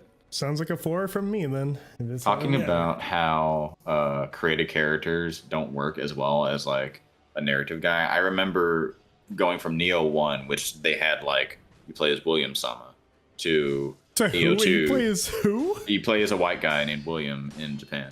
You do. And in Neo 2, you just create a guy. And it's like, I resonated more with William Sama because he had a personality, because they were able to write one. Where your creative character just like stares awkwardly at stuff, and it's like, oh, okay, well, he can't say anything because he has to be a, Embodiment.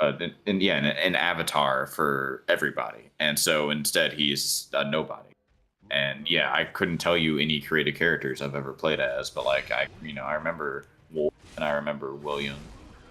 One time in one of the Souls games, I played as the Joker because I had a big, creepy face and green hair and a big chin. But it's not really memorable in the same way. Yeah, so I'm going with 4 then. What about the rest of y'all? Yeah, why not? Sure, give it a for me. 4. Yeah, sure, why not? Yeah, the character thing. Yeah, I like I said, I like him as a character, but as far as everything else that happens, it's pretty inconsequential. I remember this guy, Robert. So it's a Yeah. 4s all Yeah. around, or Sure. wait, why did he just get back up? Why did he just? You can revive what once, right? Yeah, that's the whole Shadows Hold Die on, Twice. hold up. Stat. How much of Sekiro did you play? Me? I cannot even tell. All I know is like I got like the essential items. I talked to like the first girl in the house. Can't even tell you her name, but we had a conversation about it. Right now, I did a little bit more stealth, killed the boss, kept going. I was like, yeah, it's all right, and then I stopped. Okay, so did you not die like at any point, or? I don't think I recall. I just like, yeah. Right. If the first part you- seemed, I'm assuming it gets really hard, but like that first part was like, eh. Did you like? Oh my god, are you talking about like the tutorial where you like sneak into the house before you lose your arm? Did you lose your arm? Did he lose it? I can't even tell you that much. Just Oh no. Yeah, that's how I was like, hold on. So going back to the whole 4 hours thing, Stat did exactly that. He played, like, Yes, the you played a little bit of it. and we're just like, I'm done. I was like, Yeah. yeah, this is a game I would probably like. Should go back and replay it, but like, Yeah. yeah, I just wasn't in the mood for it. Oh man, we'll get in the mood now. It's all right. Yeah, like, Game's all right. incredible. Wanna go back and Six in play the it. fun factor.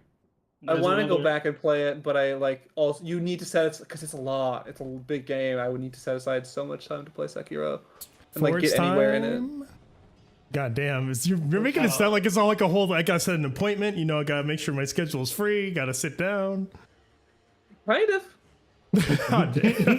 There's not a lot of save points either. You know, you kind of have to like practice it, and you have to like keep at it, and oh god. That's why I eventually dropped off it because I was like, I don't want to spend 2 hours a day playing this anymore. I'm tired. It hurts. Help.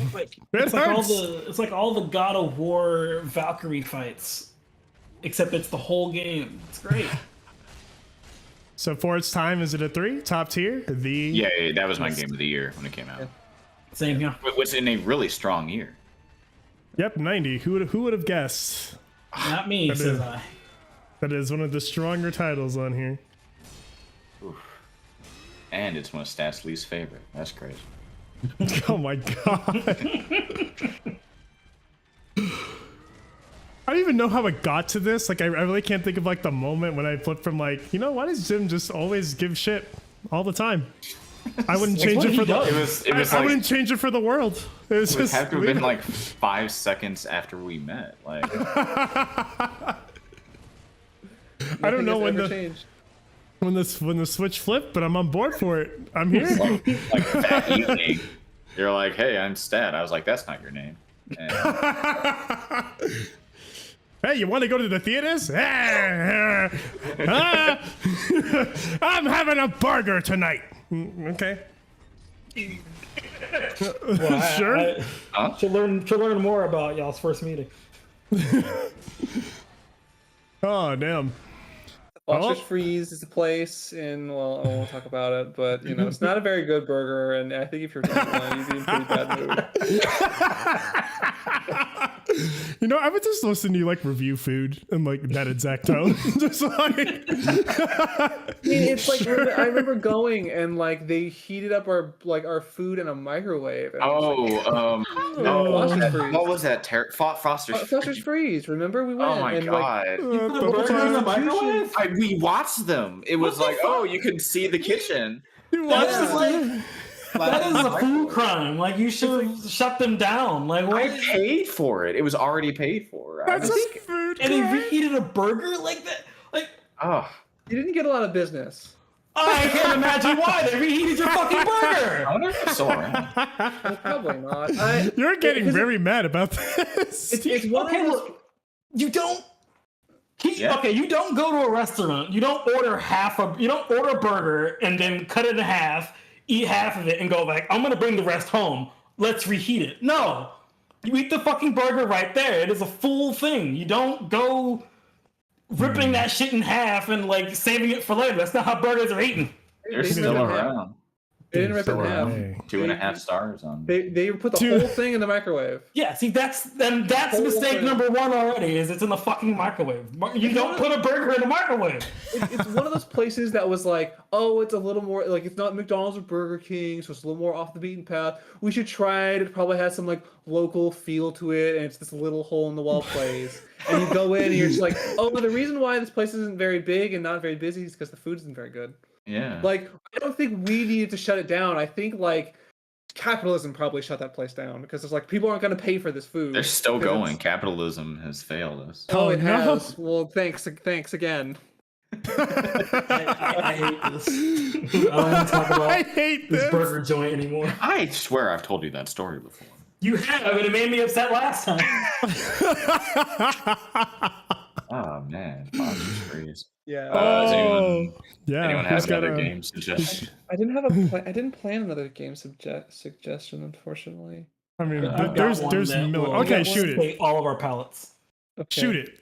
Because everyone Order has up. played Streets of Rage on the Sega Genesis. Which Fuck one? no. The first one. Oh, I haven't played the first one in a long time though. Oh, okay. At least you played it. Everyone else, I played it. everyone Okay, else well. probably has not touched it once, and I have to look at everyone in shame. I've played what's that one where it was like a fan version where they like combined all 3 games into one thing? Oh yeah, like I don't know what it's called, but I remember they did like some because there's something called Beats of Rage, which is like it's like a fan made like beat 'em up game engine, I think it literally is. It's called Streets of Rage remake. something like that. I think they made it in that, and yeah, that was cool. I'm liking the soundtrack though. It's bopping. Oh, the soundtrack's so good. Yeah, Mhm. a friend and I played through that. So, because I remembered when we played Streets of Rage 4, it was like, oh yeah, these guys. Yeah. Okay. Skate. But before we put this on the list, are you sure we want to do Streets of Rage 1 and not 2? Because at some point I'm gonna put Streets of Rage 2 on here, and I'm gonna say like, well, this is the game where they did it for real. So the reason why I don't want to have 2 on there yet is because Okay. I want to play 2 again, right? Okay. Before it shows up on the list at some point, and I want so I can have like a fresh perspective. Because like right now, Streets of Rage 1 will always be like a golden sunshine in my life. Look at this golden sunshine in your life. Look at this game. I look at this title screen. I can like the music is going. I like I see these characters. I see that cool background, which was like my background at one point. Like like this game like defines my childhood in a way. You Good game. seem to be very emotionally invested here. Very good game. Yeah, I would It's- say it's- it's like a 0 on the relevancy scale. About an 8. That's a actually. control. Oh, Hey, where would It's- I? all right, so Um, culture. Yeah, okay. What are you saying, let's- Ryan? No, I'm looking at my culture list. Oh, sure. I'm trying to write culture. And I'm thinking, because it is not a popular franchise and it is not the most popular entry in it. I think Streets of Rage is not like this super niche franchise, though. No, but it's not Assassin's Creed. Sure. You know, Yeah. it's not the Legend of Zelda. Like it was if you had a Sega Genesis, you had this game. Like it was like this game is better than Final Fight, and everyone knew it. And it was like the one thing the Genesis had was like, well, our beat 'em up is better than that one. And it's not even an arcade game. It's just a Genesis game. It's not an arcade port at all. I think in my list, I would probably put it in either somewhere between a 9 or a 7. Because it's not just like, oh, hardcore gamers love this, but it's also not like it's not Gears of War either. Like it's somewhere between those two. It's not like a quirky, obscure. It's not obscure, but it's also not like, you know, it's not something that people think about a lot, unless you were there for it, right? Or you know, care about it a lot. I think beat 'em ups are like, as far as like niche genre goes, it's not like, you know, the super nobody knows about these. No. But also Streets of Rage within that niche is it's like one of the first beat 'em ups I would think of. So I would give it an 8. So you're going That with an sounds- 8 for you? Yeah. When they announced Streets of Rage 4, there were like people who were like, "Oh, holy shit!" Yeah, people That's cared. pretty much like the 8 for me. The same guys who did Windjammers 2, right? Danimu? Yep. Donnie Yeah. Mew decided to one day become a game developer that would make all the games I wanted. I don't know why. They just a bunch of guys in France just like We make Somehow- Ryan Corey games. We do. with the French accent. That's exactly what they sound like. He make a high wave. I love a high wave. Ha ha. No, you don't. No one does. I like Highway. Thank you. I liked high wave too. Highwave activated the VR headset not one time. And I fixed that in a later build. It doesn't do Okay. You that. made it in I said- VR. No, it No. just because Unreal by default had like the VR like plugin enabled, and you had to go into settings and disable it, which I had not done in the latest build. It didn't do anything in VR. It just said like, this game is a VR game because you said so, and I said no, I didn't. I did not. Definitely didn't do that. I was very confused. So later versions, I actually took a lot of, because I think those builds were like half a gig big, and like the last one I did was like much smaller. Anyways, I'm gonna call this a 9. I'm gonna call it a 9. Yep. Cultural relevancy. RJ, how about your metric? I gave it an 8. Wait, so who? Because I have an 8 and a 9 written down. Like, did I said 8. Oh, let's see. Going on. I know it was. It just sounds like this is one of those games, or my perception of it is like, you know, it released around this era, and it was like, yeah, Streets of Rage. But then, you know, time goes on, people move on from it. You kind of remember it, like here and there. It's like that. Yeah, for me, I have like that verbatim written down as a 6. It showed up. It had its time. And now we remember it, but that's about it. I feel like it's one of those games where it's like, if you're looking up what are the Genesis games to play, this would be like, you know, one This of them. is Maybe the Streets of Rage S- 2, but This is the S tier Yeah. for me. This is like the top tier of like getting remembered. But besides that, it is left the scene. in that sense. So I don't know much about the history of beat 'em ups. What is like the Resident Evil 4 of beat 'em ups? Evil 4 beat 'em ups. That's a Hmm. Is it Dynasty Warriors?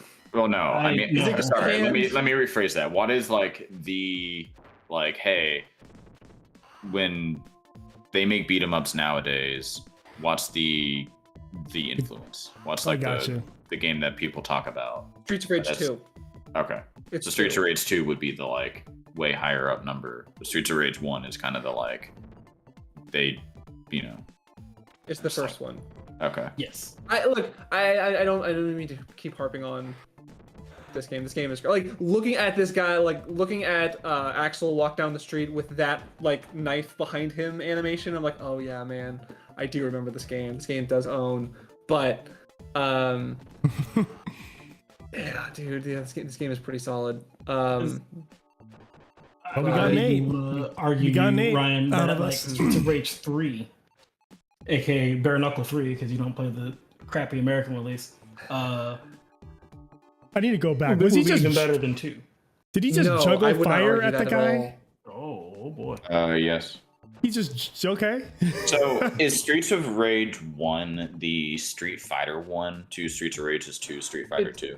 It's not anything. It's not nearly No. like that. Like Streets of Rage 1 is like Street Fighter 2 hyper fighting, Mm. whereas Streets of Rage 2 is like super turbo. But like, is this the game that like introduced like you kick a barrel and there's an apple in there and you get health from the apple and you can like find weapons on the ground and pick them up? Because that I might think make that's this. Double Final- Dragon. Yeah. Okay. Yeah. So that would be the answer then. Is Double Dragon would be the super high up. This built the genre basically. Yeah, I think it Mhm. is. Okay. Cool. Well, then yeah, I Either would way. stick with an 8. Yeah, we got 8. Yeah. 8 is the number we got. Controls. What are we talking? I'm about for these. I haven't really played much. Well, the controls are very solid. It's got a thing where you like walk up to an enemy and you basically like overlap your sprite with him and you'll grab him. Yeah. And then you can then pick a direction and throw them backward, forward. You can like flip over them and you can do a German suplex to them. Like all the you have like a jump and then a punch button, and then you also have one button that this guy's using right now, which allows you to call in your backup, and that's the guy with the bazooka, and he like shoots the bazooka to hit all the enemies on screen. And I feel like it controls very well. The only thing I would say I have issues with, and this is with a lot of beat 'em ups too, is the because you're on this sort of like plane, you have to line yourself up, and sometimes you're like a little bit off from an enemy, and you'll be like hitting air when you think you're like touching them. But other than that, though, I think everything it does is like very well. So I'd probably give it like say a 20. Dang, you're giving it a 20 after all that. Okay. I think who else can actually speak on it? So this is controls out of 25, right? I know I keep asking, Mhm. but I just want to reiterate. They're very simple. I mean, it was made for the Genesis, which at the time only had a 3-button controller, and it uses those 3 buttons for sure. You jump and you attack, and the other button calls in the special attacks. Yeah, Streets of Rage 1 does. Oh, yeah. Now I'm looking at it again, and I'm like, yeah, this game's good. You can pick up, the picking up item stuff works fine. Yeah, there's a little bit of like old game, like hit detection, like beat 'em up jank in there, but it's the kind of thing that like you experience it for a little bit, and you're like, okay, now I understand what's going on. Like it's particular in a very specific way about hit detection on like the lateral movement. And once you kind of understand how it's doing that, you it's not a problem anymore. Out of 25, it's kind of like there's just not that much for them to mess up. Like there's just not that much, it's not like, oh, well, the crafting system, it's really a little bit cumbersome. Like, it just doesn't exist in this game. Virtue So of being a it's- simple it's- game. Very simple game. And so I would call it, I think 20 to me sounds good as well. But based on what you're saying, I'm 24. Yeah, it's really, the only thing maybe is that like the character's walk speed's a little slow. Mm-hmm. I would say that because like the only reason why I'm giving it to 20 is because like Streets of Rage 2 is just like this game, but like way better. And it feels much better to play that game. it's just like okay, I'm conceding on the points to 2. So that's just a feature game. Yeah. And then 3 added a dash and a roll, and they expected you to use them, and that's what ruined that game. All right, so 2024, based on their descriptions, do you have any weigh in based on this gameplay you're seeing? Any weigh in or no for Jim? Did he vanish? Step away, did he? I think he stepped away. He's gone. Well, He went out on the street, held a knife above his head this weird way, and walked into the rain and started just saying, like, you know what? It's time to bring my rage to the streets. I gotta bring justice. Oh, you just reminded me of that. I have to bare my knuckles. The hitman, not hitman. Who is it? I guess the guy who directed John Wick apparently is doing a Streets of Rage movie. Yeah, I did hear that. They're gonna make a Streets of Rage movie. That's gonna be interesting. bad. But yeah. Interesting is definitely the right word. But that gives us a 21. Also interesting. System utilization. Yep. What do we got? Well, this police officer is shooting a pro wrestler with a bazooka right now. Because this game came out in 1991, and that's a thing you did in video games back then. Hell yeah. Everyone had a bazooka. And there were pro wrestlers were a lot of characters in video games. Like Hulk Hogan is a character in many video games, whether he intended to be there or not. System utilization. Yeah, again, the systems are utilized fine. Like they're utilized great because there aren't that many of them. It's pretty. There are no environmental puzzles. There is no crafting. There's none of that. There's no craft. It's all no fat. It's a very bare bones ass game, and it's laser focused on what it does, and what it is beating people up. Walking to the right. And walking to the right. And that one time you walk left. Yeah, that's good too. That one time you walked left. So 20s? Sure. Yeah. Yeah. Convin info. How long does it take to get it? You break a barrel and an apple comes out, and then you see your health go up when you run over the apple. When it needs you to advance on the screen, there's an arrow that flashes on the screen that says "Go" and points right, and it's like, "Yep, you get That's all you need." Yeah, I think these games kind of came from the arcades, right? Where it's like this is wanted pick up and play. They wanted a 5-year-old to pick it up and figure out what to do. So. And 5-year-old me picked this up and did that. I was a lot with my dad. I don't think any. This looks like anybody can just like pick it up and you hit the buttons, you swing the shit, you want to beat people up like that. It doesn't get any clearer than that. It really doesn't. Nope. You say anybody, but I don't know. I think if you only spent like an hour on Sekiro, you might not have the intelligence to pick up something like this, you know. But I need to get my bottle delivered. You sent that, right? Yeah, it's in the mail. Okay, good. I'm the one getting the bib, right? I just RJ's got the Death Smiles bib. Yeah. Death Smiles did not have. First of all, I had the special edition of Death Smiles. That did not come with the bib. Think of some fucking other thing. Well, you can send him the Death Smiles faceplate you got for your Xbox. I already have it. I don't think I own that anymore. I'm giving it an 8 basically. So no way, y'all. What is this in conveys information? Yeah. Oh yeah, it does. But it does. It does. It do, Mr. Squidward. It do. Yeah, I think that's fine. All right. If no other numbers, then 8. It is sound design. Well, RJ's giving it a 5. All right. Yeah, let me put that on. I mean, I need to listen to some of the soundtrack from Streets of Rage 1 because 2 is so in my brain. A Mega Drive long play. What the fuck is all of this? Chaotic Evil Pug? Boy, they're like hitting a guy with a bat sound. I don't know if that's YouTube or what, but there's some crust. I mean, it's a Sega Genesis game. Yeah. Right. I'm just gonna listen to the OST for a moment. Music's pretty good though. Yeah, Yeah, it's very good. he's competent.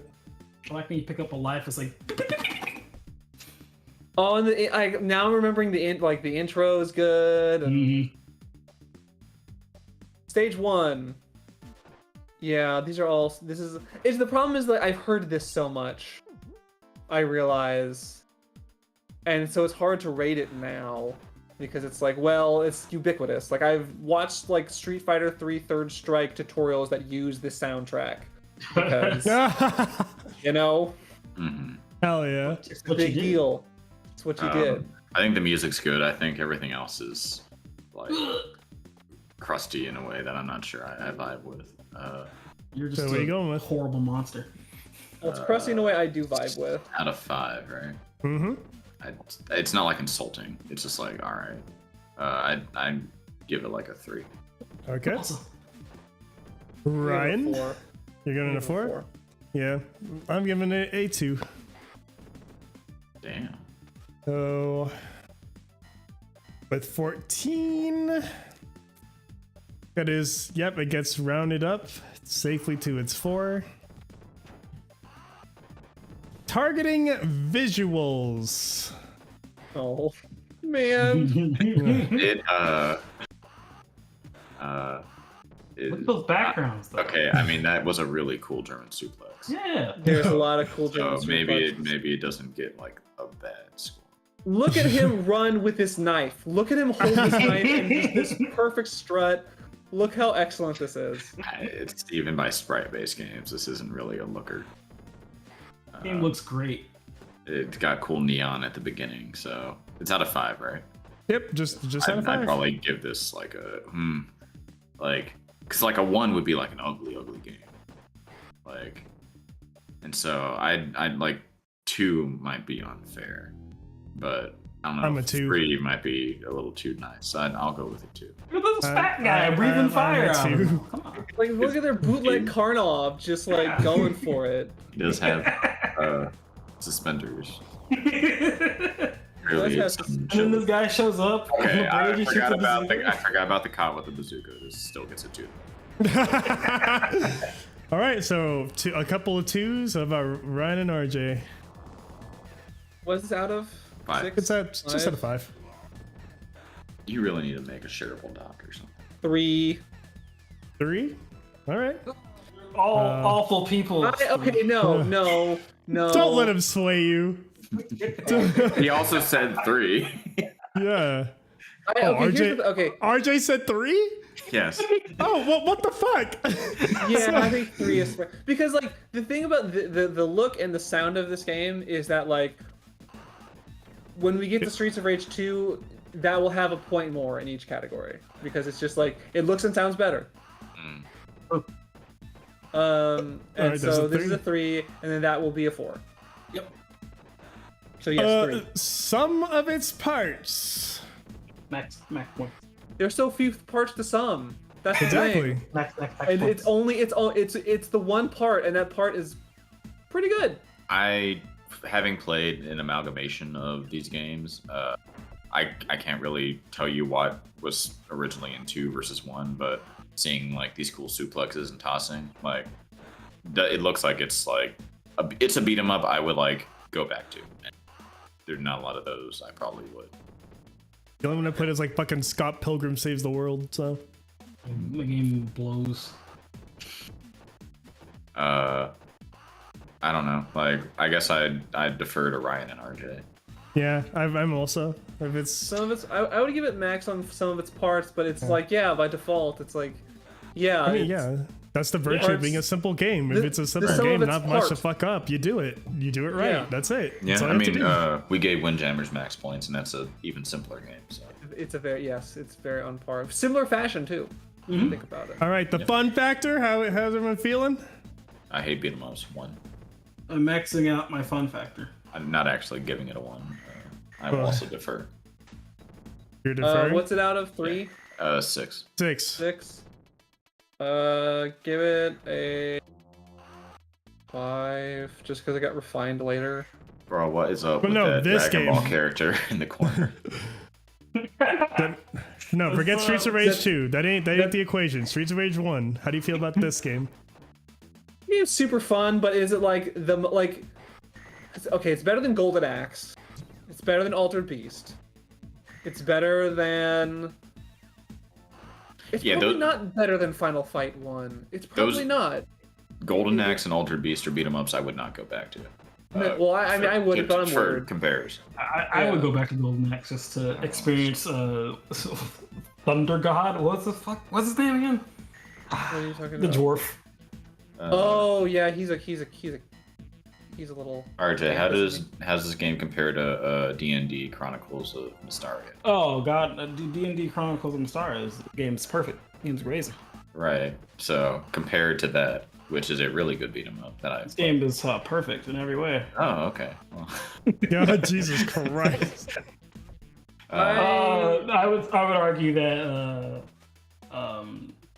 the Dungeon Dragon game is like way better, but this is also a classic.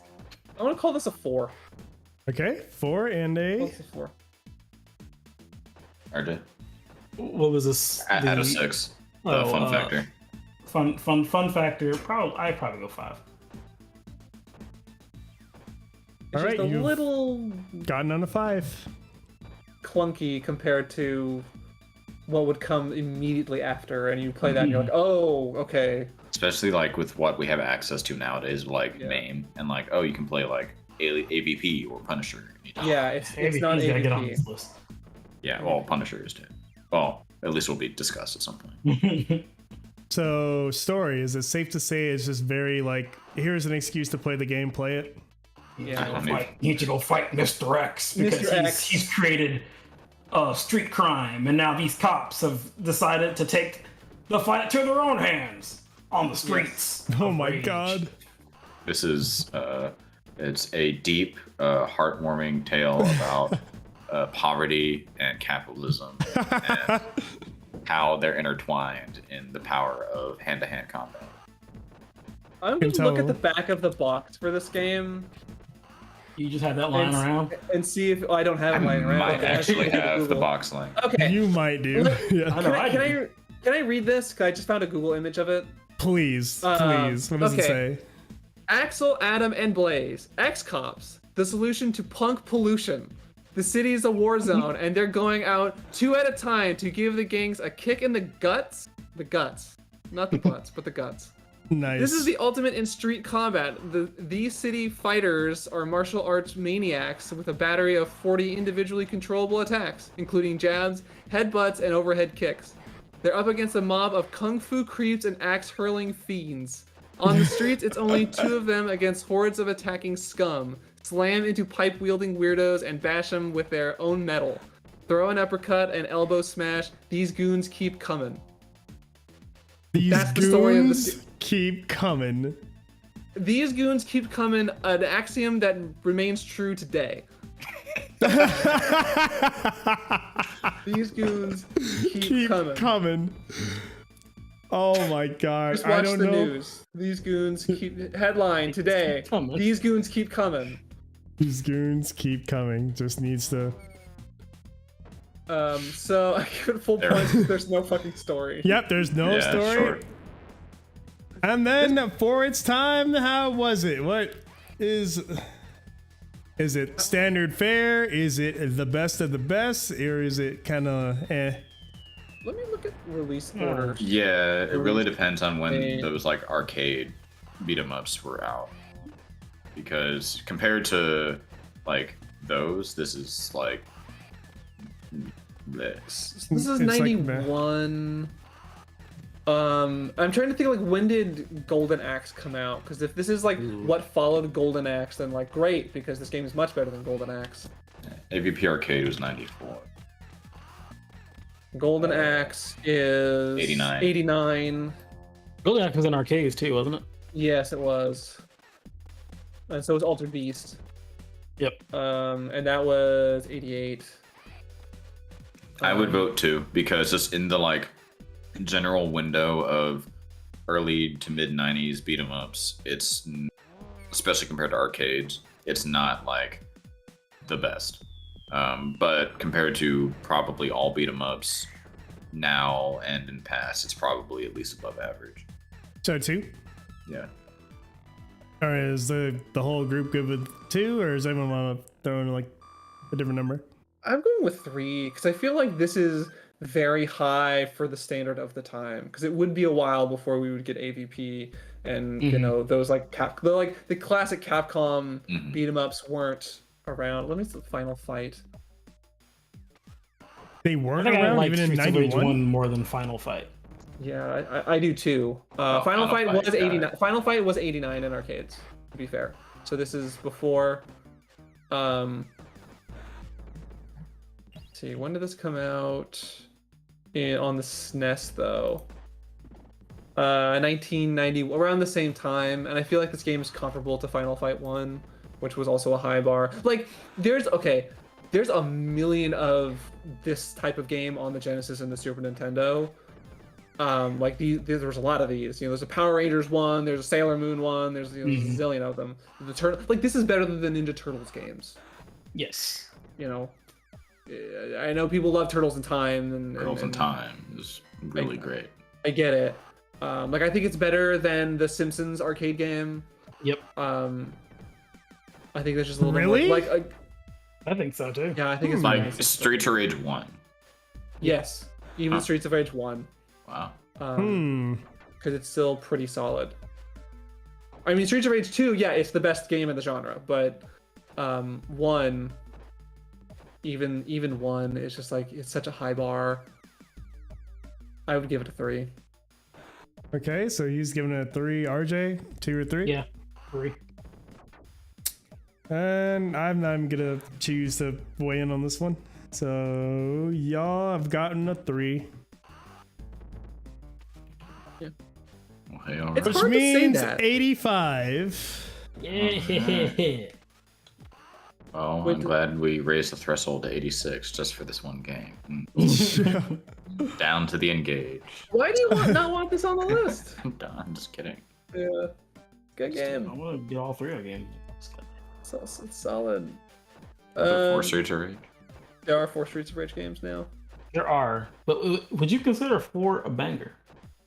We'll find out next time. Okay, so yeah, that's 2. Any I think that was one from Jim, one from RJ. I have 1 if we want to do it, or Let's I do can it. also do Yeah. whatever Stat has. We usually do 1 rotation. I'm still kind of mulling it over, so Okay. I wanna try Final Fantasy X. Uh-oh. oh, here we Yeah. go. Let's do this. Here we All go. right. Ha ha ha ha. That's frighteningly accurate. Like almost the same tone, same pace, and everything. Same outfit, weirdly enough. Let me tell you my story. My old man. What? Yeah. I He mean, was really good at doing a backflip and kicking a ball at the same time. Jet shot, they call it. the eject shot. International now. We don't do that shit. We get the real. International. The old PS2, yeah. Well, this is another game I had as an example for my relevancy chart, and I gave this game a 12. For your culture? Yeah. This Well- was like, there are fat girls to this day making fan art for this game. God damn it, Jim! Don't say it that way. It's like, come on. You're a little fat girl, aren't you? I'm a little fat girl. Well, I just checked it. Still 447 active viewers on this game. People watching people play this game on Twitch, that's Why would you? Yes. Why would you watch someone play this game? I mean, I don't because know, it but is- it's still active. Holy shit. I think this was like a big influence on the PS2 era of JRPGs. oh yeah.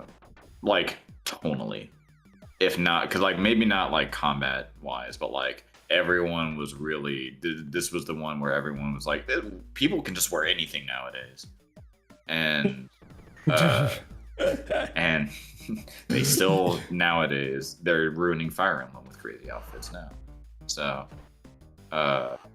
yeah, Final Fantasy X I think is like not like major influence even compared to other games in the Final Fantasy series, but it's probably, if I had to think of like the most prominent and well-known Final Fantasy games, maybe outside of like the newest ones in the MMOs, like it's probably right after 7, and like the Final Fantasy games that are known to people. Yeah.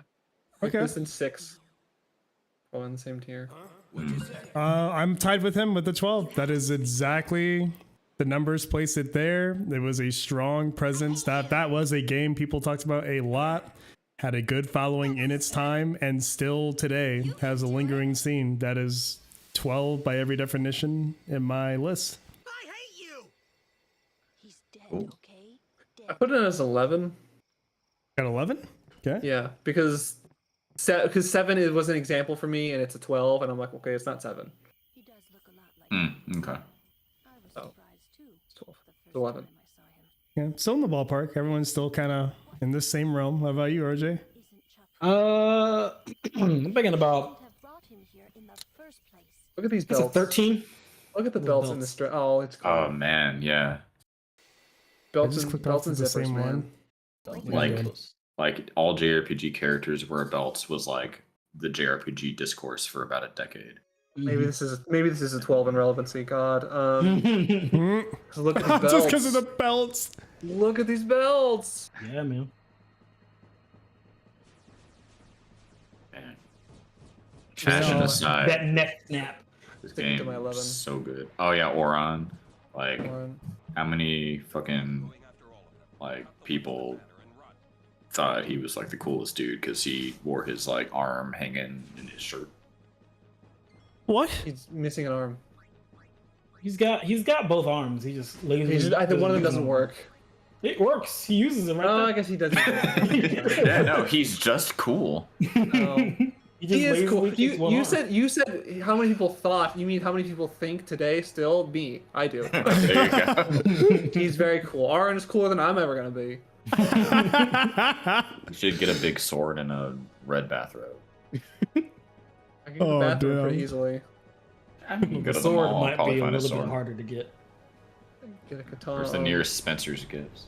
How about you, RJ? You know, Spencer's Gift would probably sell the robe too.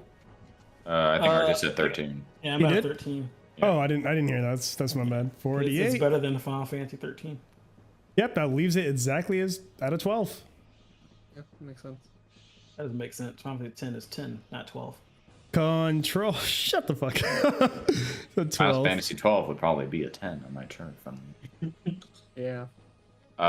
Controls. It's a menu-based combat, and when you run out of combat, the guy runs. Like, Yep. it is. I guess if you wanna, this is less control and more systems, but like, it does. Yeah, there's not really like timing or anything on that. It's all, as far as how it plays, you're not gonna be confused in how pressing a button works. Yeah, it's pretty straightforward. Basically, RPG is made like an RPG. Nothing you would really change because, like, this is it. This is Right. how yeah. they work. Yeah, it pretty much like JRPGs are probably going to do well in the control category unless they're just like really fucking weird. Yep. In that case, cool. Sounds like a 25 to me, unless anyone has any.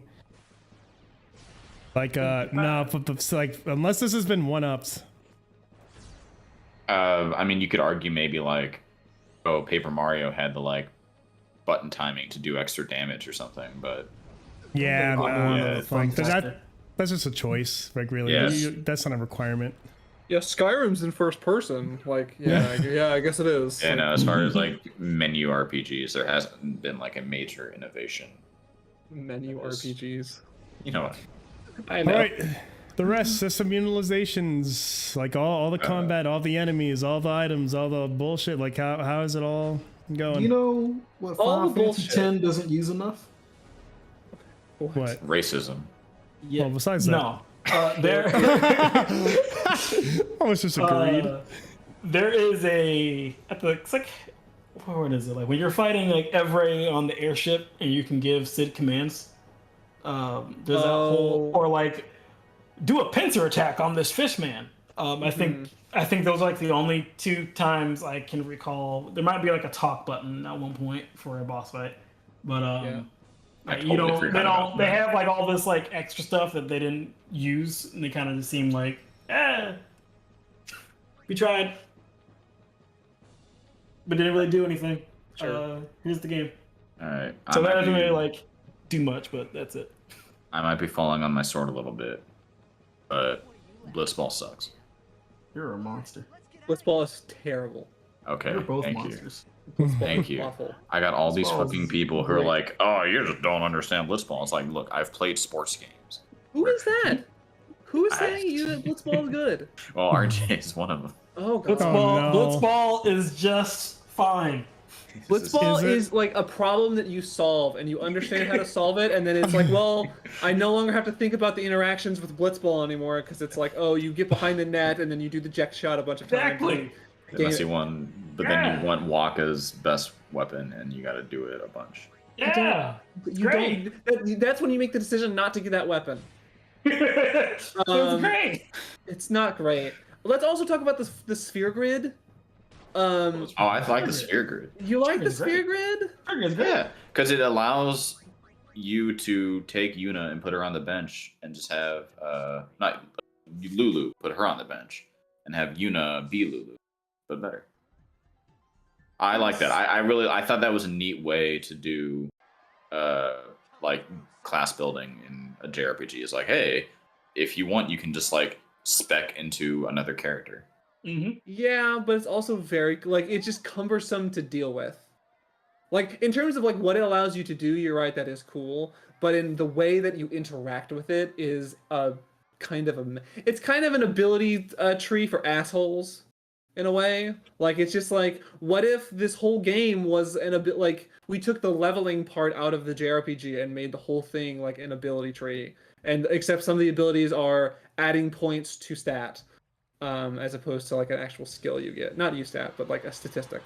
Not you, but like, you know, an RPG skill. Your HP goes up by 500. HP, yeah, one of Yeah. the skills you learn is having more HP. One of the skills you get is getting more strength. Yeah, but it's an ability trait, and it's kind of like getting into scenarios where you don't have the sphere you need to get the node for the character, but you don't want to move on because you want to make sure that you don't have the ability sphere to give Lulu,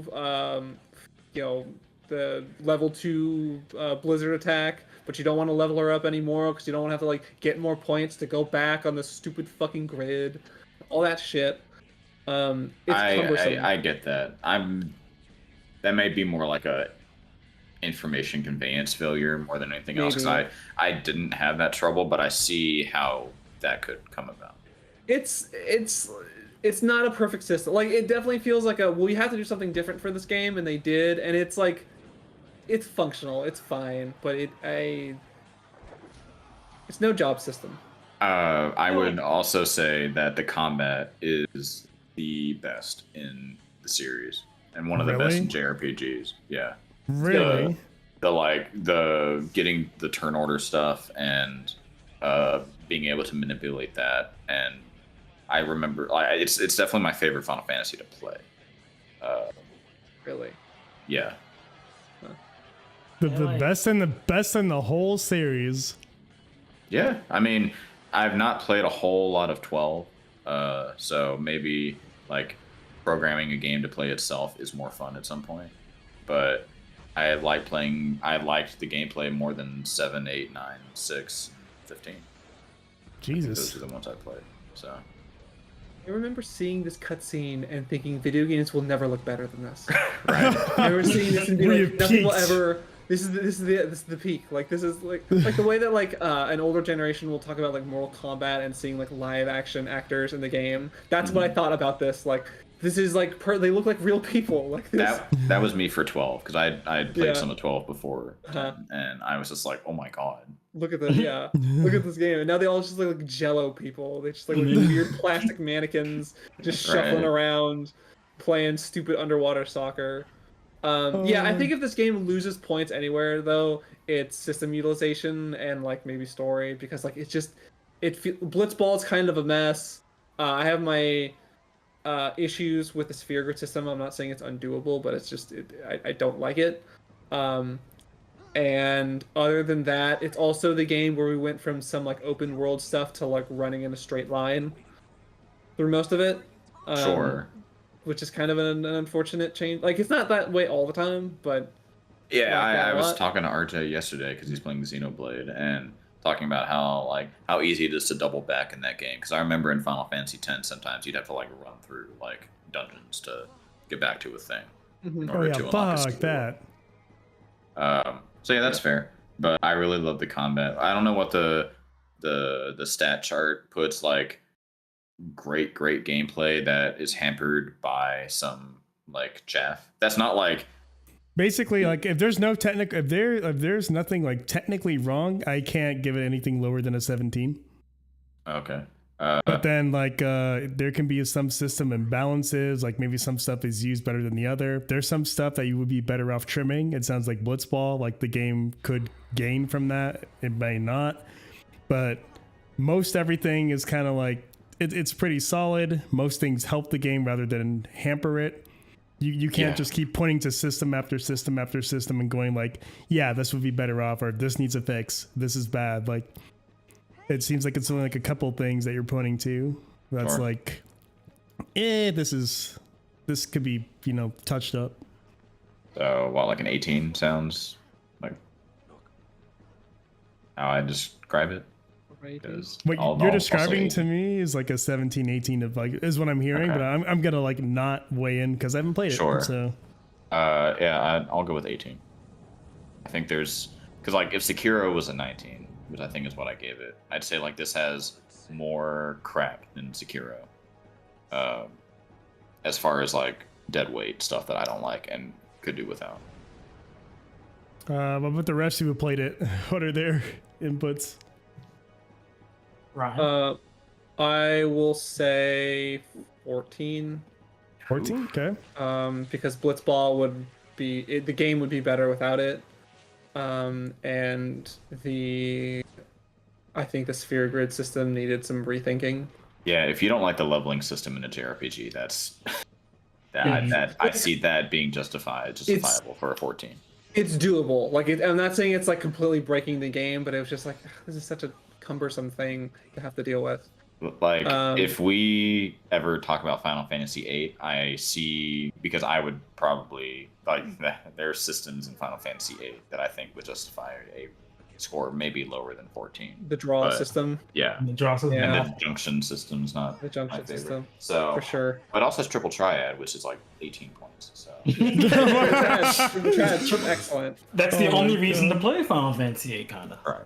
But that's a different discussion. And so Mm-hmm. I at least I understand where you're coming from. Yeah. Okay, so It's 18, rough. 14, and RJ, what we got? I think I'm on a 16 with this one. Okay.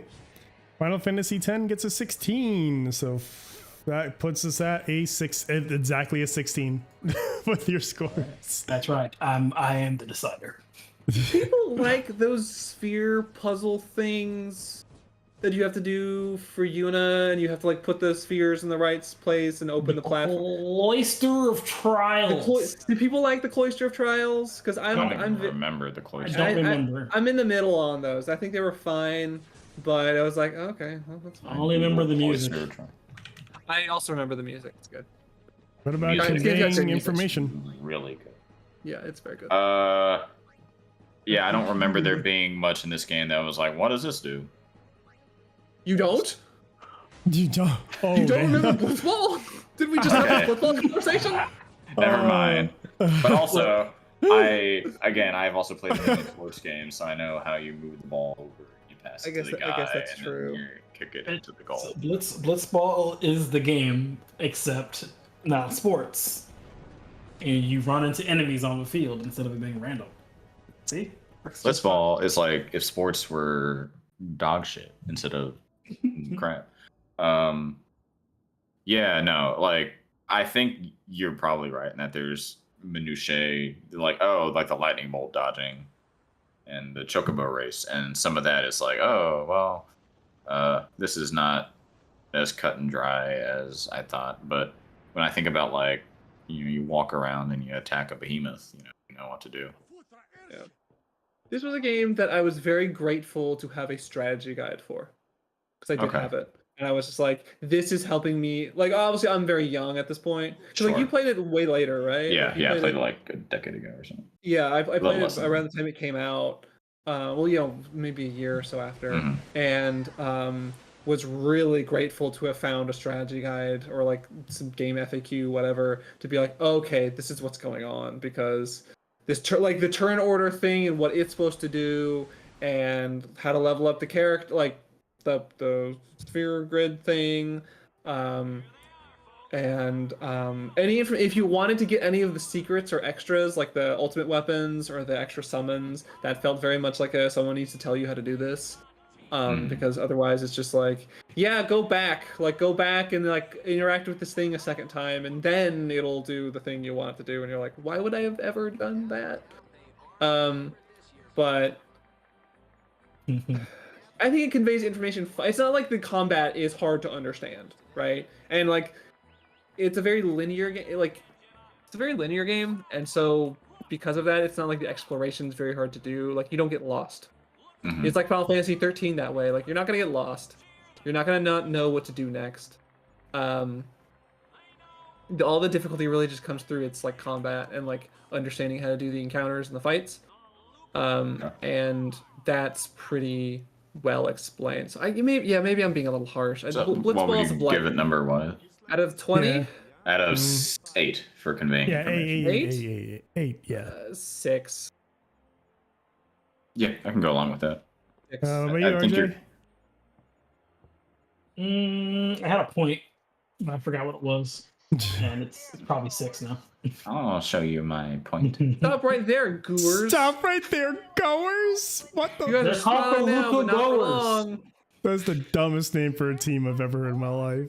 The Luca The Mowers. Xanark and the Abes aren't They that. go. Come on. They they're go. They go. That's their They go. fucking. What's the mascot for a Luca goer? Like, what are you? it's the go sign from Streets of Rage. What else would it be?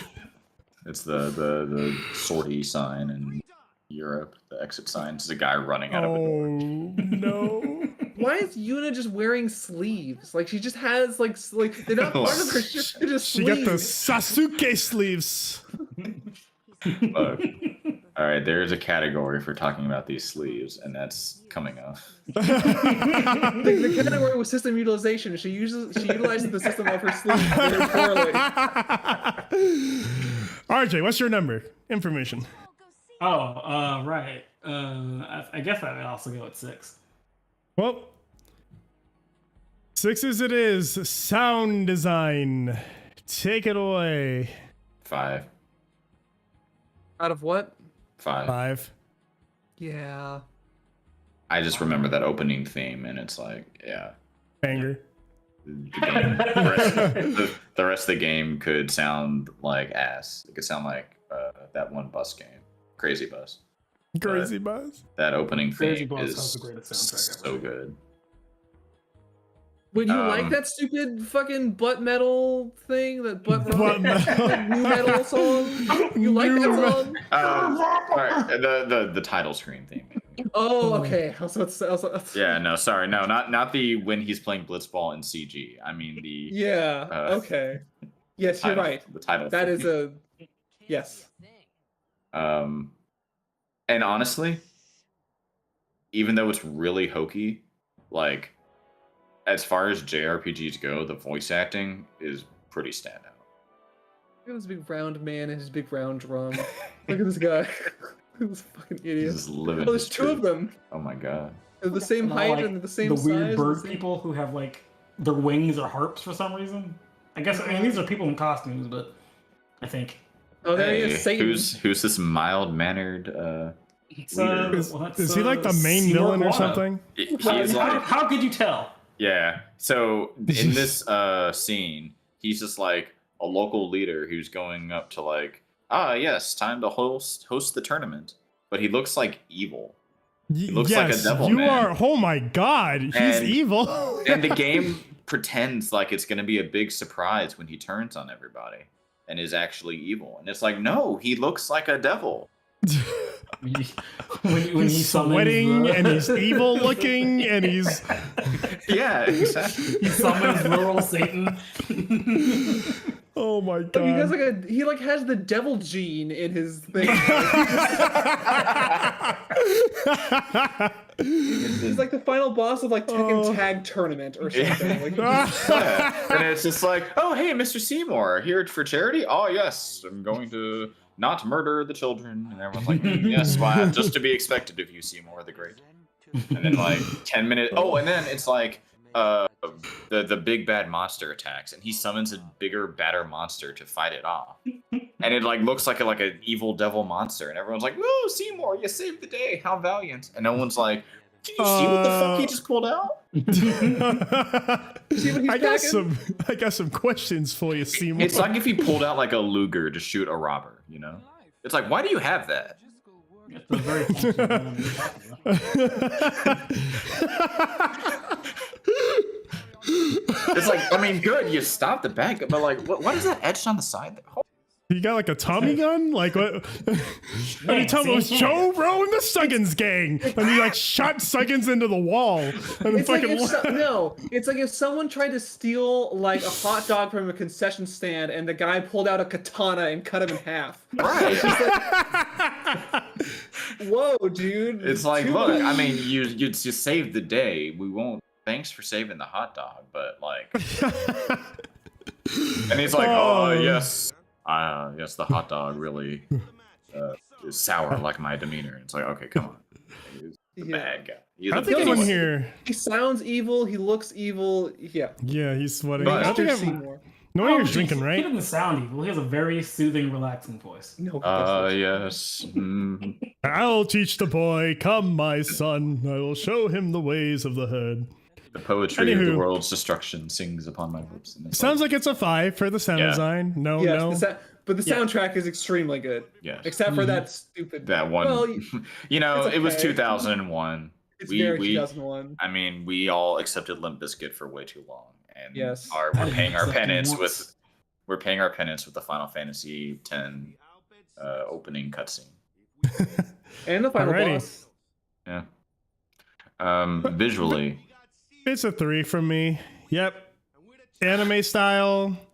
I've definitely seen a lot of better anime looking games since this one. It's definitely like, I know what you're going for. You've done a good job with your hardware, but I would say this is like a lot of compromises. I think there's even like better looking PS2 anime looking games, honestly. well, this This was a one- launch PS2 This game. is super Yeah. early. Yeah. At the But- time, this was mind blowing. Like this Yeah, but- game looked incredible when it came out. Yes. I think it has like a very just like Look at this guy. He's a surprisingly- fucking square. It's like a square with a buzz cut. And then like He's a- there's the protagonist sitting over there. Like that. I mean, that's yeah. the difference. You're a square with a buzz cut. and Look I'm at his giving you a hair, three. and then look There at this. are- Look at this chode over here with this little buzz cut. Like, look at this magnificent mane on this man, and then this there man. are- Like, There are What like is three it? different art styles going on in this game. There's like the in-game models in which the characters have like flat faces and they look like the buzz cut dude over there. There's even she's like this okay. where like their faces like move around more and they look a lot more animated. And then there's the CG model. the super CG models that are like full on like like damn Yeah. that's pretty. It's pulling the code, Veronica. It's doing that shit. Yeah. Yeah, and it switches between them quite often. Like his face went back to being like a 2D sprite there, and just a minute ago it was like 3D. Like, look at these characters. Like, you're the leader. Then what was the rest of this team? Like, what is Yes, this? all the non-protagonists are really blocky and weird. And What the kind of- fuck? Yeah. Um, Back to the 64. Putting aside fidelity for a second, though, the game has a very unique, even like by kind of crazy JRPG standards, you can see something and be like, oh yes, that's Final Fantasy X. That weird like magical tropical mix. Yeah. But I think it looks kind of ridiculous, and it's not my favorite. I have positive associations with it because I like the game. But it's a really weird looking game, and not necessarily always positively. So I would give it a 3, but for different reasons. All right. The remaining two, RJ or Ryan, who's on the way in? I like belt zippers sometimes. I don't like What? belts. I don't like What? that Titus is wearing like weird overall shorts. I do. You got the weird metal arm. I love this game. I love I the don't way know this game why. looks. I like his sword. I like that it's like a water thing. Yeah. Um, This How gets much a is- 4 from me, Okay. and I'm not gonna apologize. I love the way this game looks. All I right. love You don't their have to. stupid. I love their stupid spherical pool thing. I love. I hate what you do in the spherical pool, but the look of it is amazing. Like the way Ugh. this looks like Final Fantasy meets Star Wars Episode 1 is just phenomenal. yeah, It's like everyone's a Gungan. they really. Ador- I could almost see them being like, "Hey, this looks like a pretty movie. Let's make a game about." All the stupid symbols that don't mean anything, the like weird fake language they made for the people that Waka is racist to, the way the faces animate, Better just- dead than Al dead. I always. Say. better, yeah, pretty much.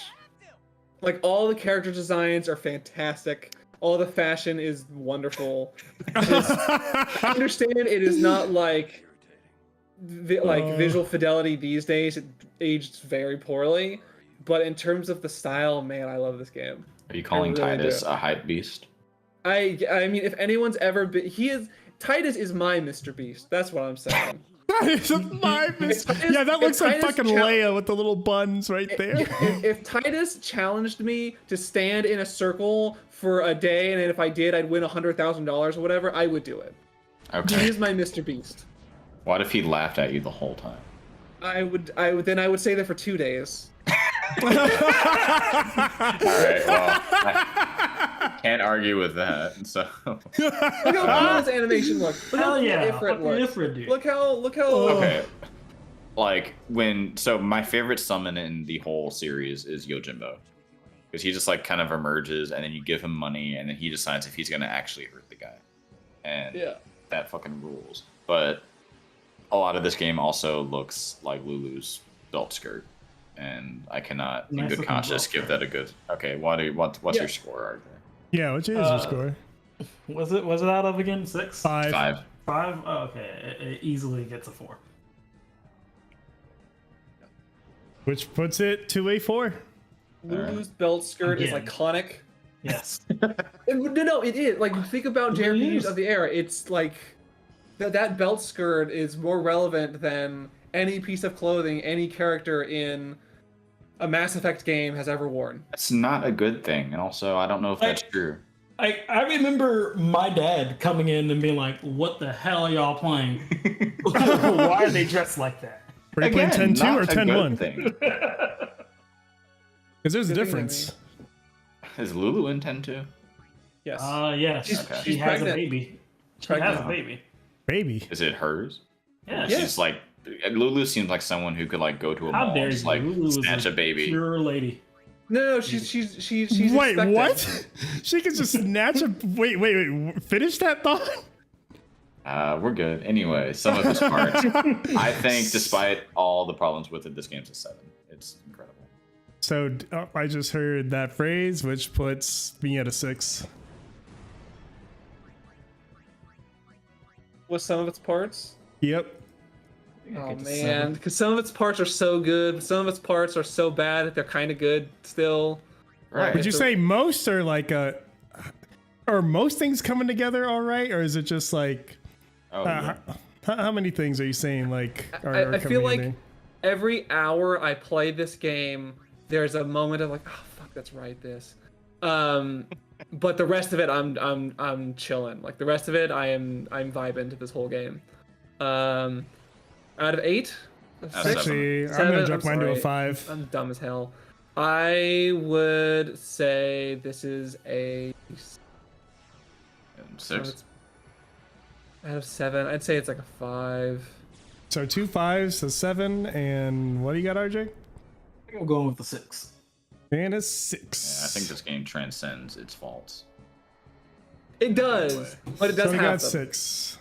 All right, some of its parts to me is like, it's no, more that's why the that's what it's for, phrase some us. of its parts than the actual literal mathematical equation, where it's better than the sum of its parts, and I think Final Fantasy definitely is. Yeah. Final Fantasy 10. Yeah, I had to think about that like a lot, just because like I don't want to just go around like everything is a max points. Like I really want like max points. fair. Like I want an 100 to literally mean like this is the shit in every regard. Like many games should not be getting the max. They should be. A lot of games could get close, maybe like only a handful. But like I wanted for all the categories like the top points to mean like virtually you cannot improve. Yeah, like, but any we're way, also shape, or form. talking about like this isn't like No, like Killer but that's 7. why there's like 4 of us as well, because like you have there's 4 ideologies here which get to weigh in, which is good. So for me, like that 7 is you have a lot of good shit and they all come together well. Like everything on its own is good, and then you brought it together to make it even like better. And then 6 would be like in spite of some flaws, they come together to like transcend their flaws. Would be like how I would differentiate it. How fun is Final Fantasy 10? All right. Very. Aside from I can't weigh in on this. pulling my hair out over a Chocobo run. Yeah, getting all probably the 5. secret weapons is such a pain.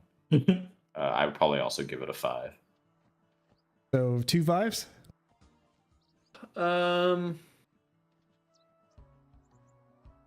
I'm gonna give it a 3. Okay. So 13 divided by 3, we got a 4. Our prayers are with you. And then it's story. Okay, yeah, story. I got no fucking idea. Like y'all are gonna have to. Well, what is going on here? I 'Cause enjoyed the story. I very much did. I love the story in this game. I don't think it's very good though. I just really like it. I mean, 'Cause like, dude, like, there's so many plot holes in this game. sure. Like, there's so much. Like, we just saw the cutscene with Seymour, and it's just like, oh, look, Satan's here. Like, Satan's here, boy. Butthole. Name one, because I can't think of any right now. Are you sure? I mean, can we start spoiling the end of Final Fantasy X? Like maybe Sure. okay. Can you spoil something that's not like a major spoiler? I guess. Okay, well, because I would say a lot of the end. I would say like the end of this game is kind of messy. Like it's very Okay. messy. Like you get there and you're like, oh, I guess that's a resolution. I guess that's a way you could end this. That's a choice. Like it's this game just ends so weird. And there's just like, because I also think, because it's not just the story they tell, it's the dialogue they use to tell it, and there's just some very strange conversations that In happen. that regard, yeah. Like I it's also- so, A lot of not good characters. yeah. Like Kamari's. Oh, Kamara is like a waste of a character slot. I don't much forget he's like there. Lulu. I mean, Titus is fine. He's a little annoying. Waka's obviously great. Orange great. Yuna's like, she is the Final Fantasy lady protagonist that is in all those games. Where they're like, Yeah, it's way more boring than I mean, what you're saying.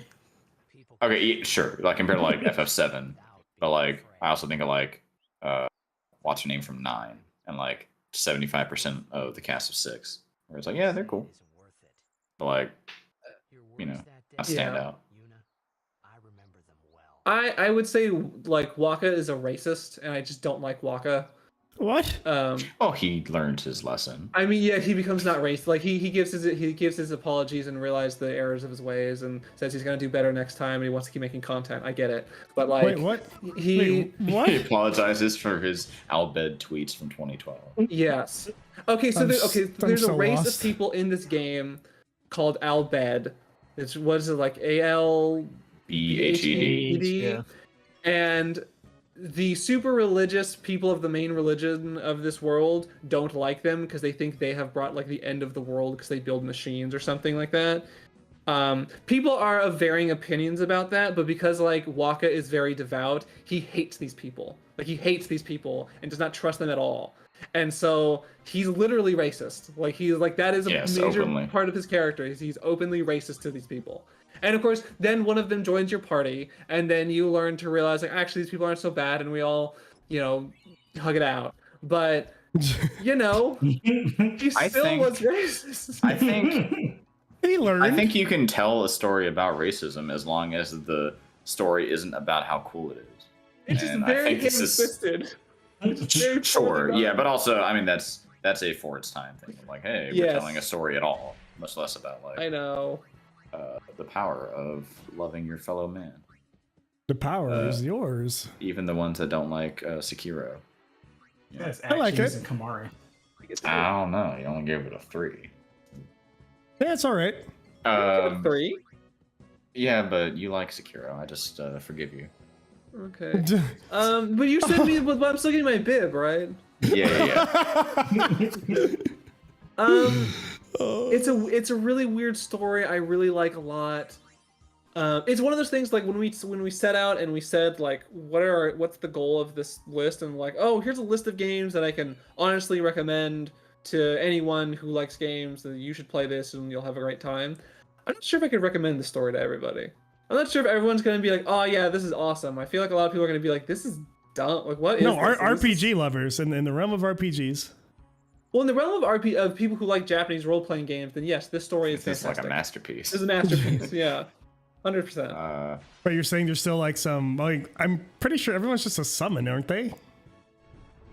No. Not Titus quite. is just a summon or something. He's It was all a dream, to quote Biggie Smalls. Yeah. uh, But not kind of- like, but like that was what I knew going into it, and it's significantly more nuanced than that. But it is still technically true. I would give it a 5. It's like not like a masterpiece story, but there's a whole lot I like about it compared to like certainly other JRPGs. It's really good, and I recognize its flaws and ignore them. in that case, that's a 4. What about you two? I'll give it a 5 as well.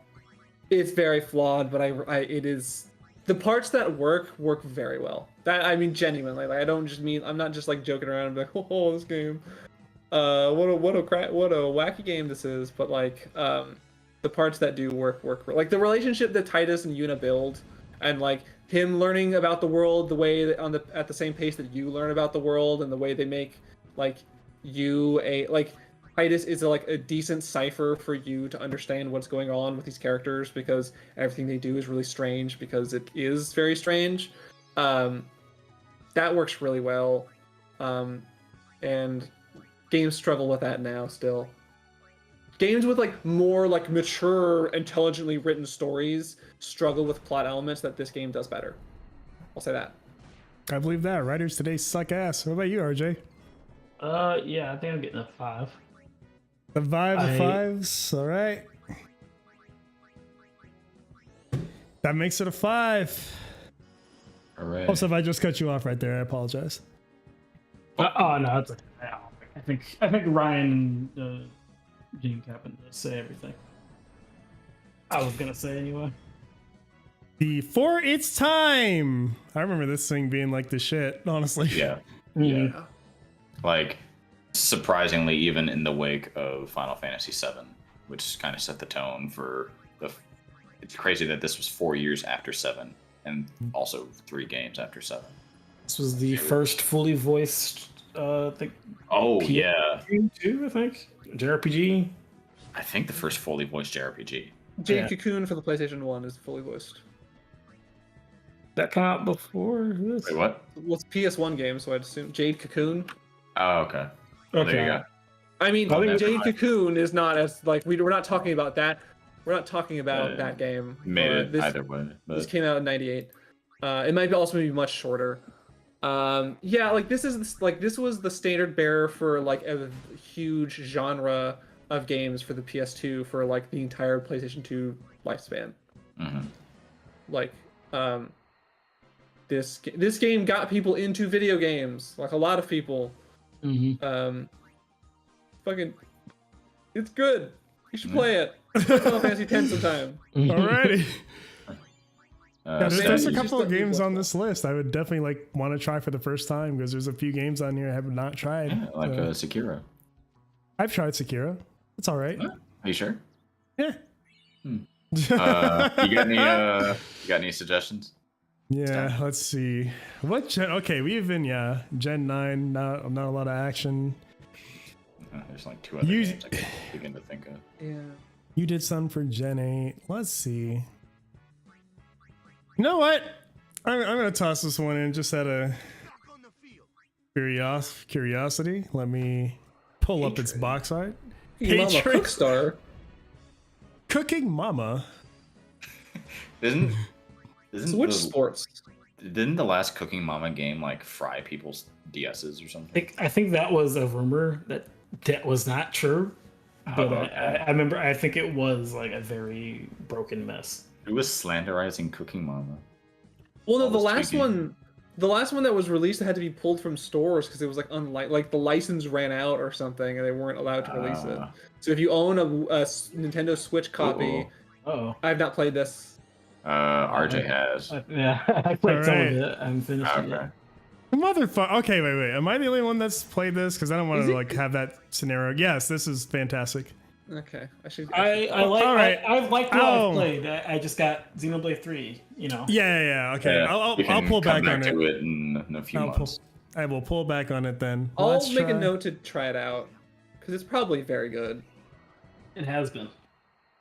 Maybe we could keep Well- like a list of like only one person's played this game as like a Yeah. if they think it would qualify, we could all try and And Give it a go or I will do it here. Kirby, the Forgotten Land is. I'll just color code it as needing more people.